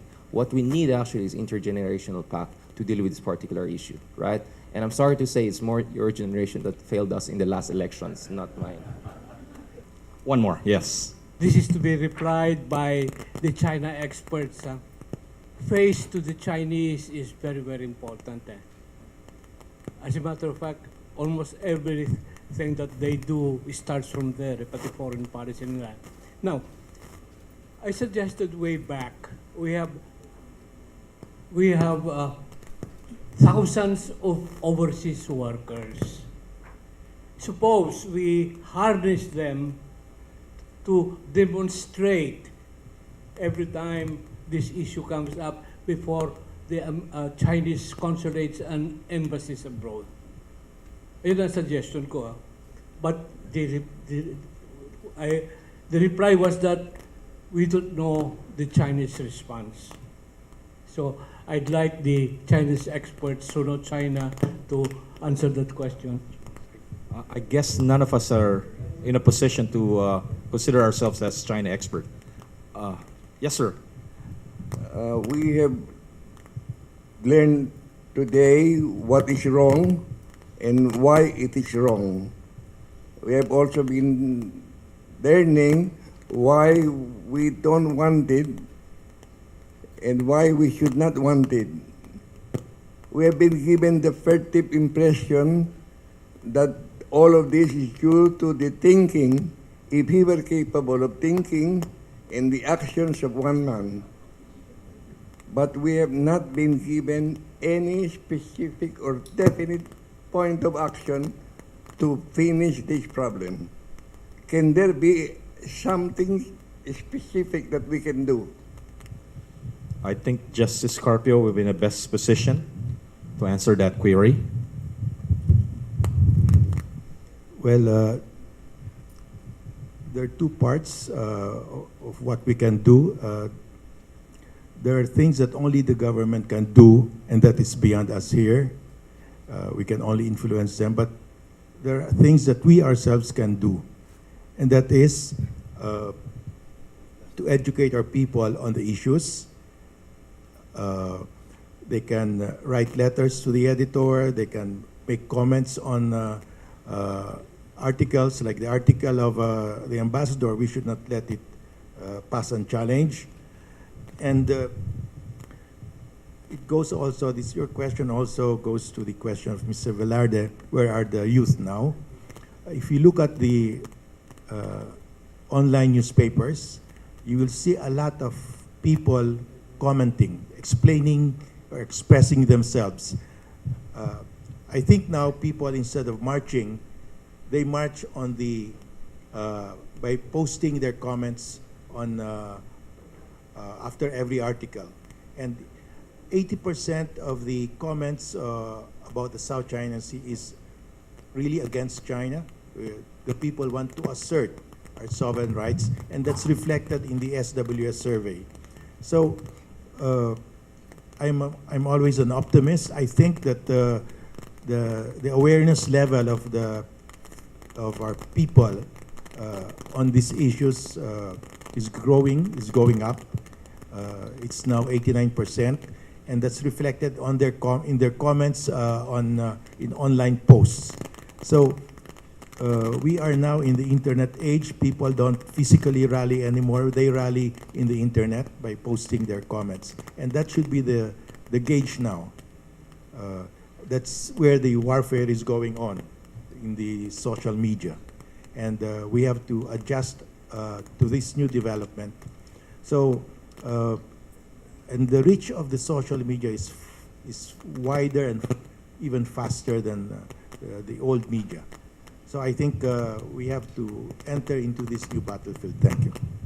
But, Your Honor, these are all words, and evil grows when people don't do anything about it and just talk about it.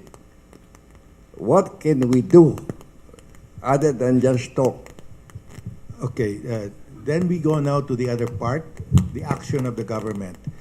How do we influence the government now? I think we are going to have, we will have elections in 2019, and you ask the candidates, are you in favor of asserting Philippine sovereign rights? Or do you want to follow the present administration of setting aside the arbitral ruling? So we take it from there. If the answer is he will follow the present administration, set aside the ruling, then you know how to vote. Then we will elect people who will now have the policy of asserting our sovereign rights. So we educate the people, and come election day 2019, we know how to vote already. Because the media should be asking this question to every candidate: are you in favor of asserting the sovereign rights of the people of the Philippines in accordance with the ruling? That should be the question addressed to every candidate. Then we will change the people who are there in the Senate, in the House. Thank you.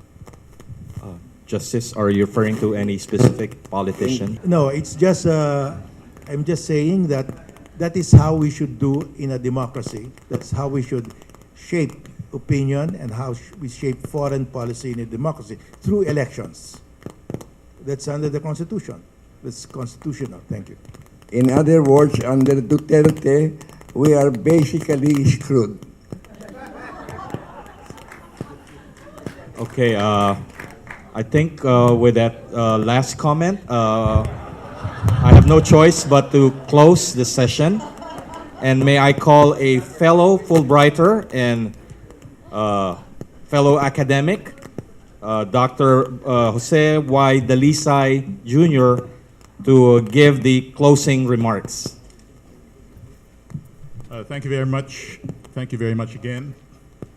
We come to the close of our first General Assembly and Forum today, and on behalf of our Board of Trustees, I'd like to thank you all for your most valuable and I should say historic presence this morning.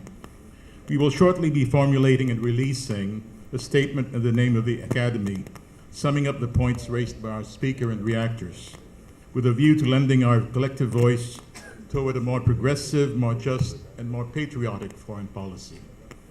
Beyond talking among ourselves, we hope to engage the government and other concerned parties in a discussion of issues vital to our national future. I should say for the record, by the way, that we did invite representatives from the Department of Foreign Affairs to this forum this morning. This was the first but certainly not the last of our forums, and I'm happy to announce that we intend to have several of these large assembly-type meetings every year for issues of great and general significance. But we are also scheduling a series of smaller, more focused monthly get-togethers, very likely at the Manila House here at the BGC, thanks to our trustee Doris Magsaysay Ho, devoted to special concerns. Beyond the talks, these smaller meetings will be good for us to know each other, as we have been used to operating within our own small spheres. Lawyers speak to lawyers, bankers to bankers, painters to painters, educators to educators. We need to broaden the circle of national discourse and to expand our intellectual universe, to bring out the Rizals and the Bonifacios in each of us. We will, of course, be tapping the expertise of our members in these gatherings, which I hope will go beyond the usual menu of political and economic topics to create new interdisciplinary points of intersection and interaction, especially between the arts and the sciences. Our artists and scientists hardly ever get heard by our policy makers, or even by many of us in this forum. With all due respect to the lawyers and the businessmen among us today, they too might benefit from the insights of these other disciplines, so that we do not get mired in the kind of cynical pragmatism that drives too many of our decisions today, and remember to value such abstractions as beauty and logic. We will be happy to receive your suggestions for these topics and possible speakers, so we can come up with a workable schedule for 2019. You also may be wondering where the substantial dues we collect will be going.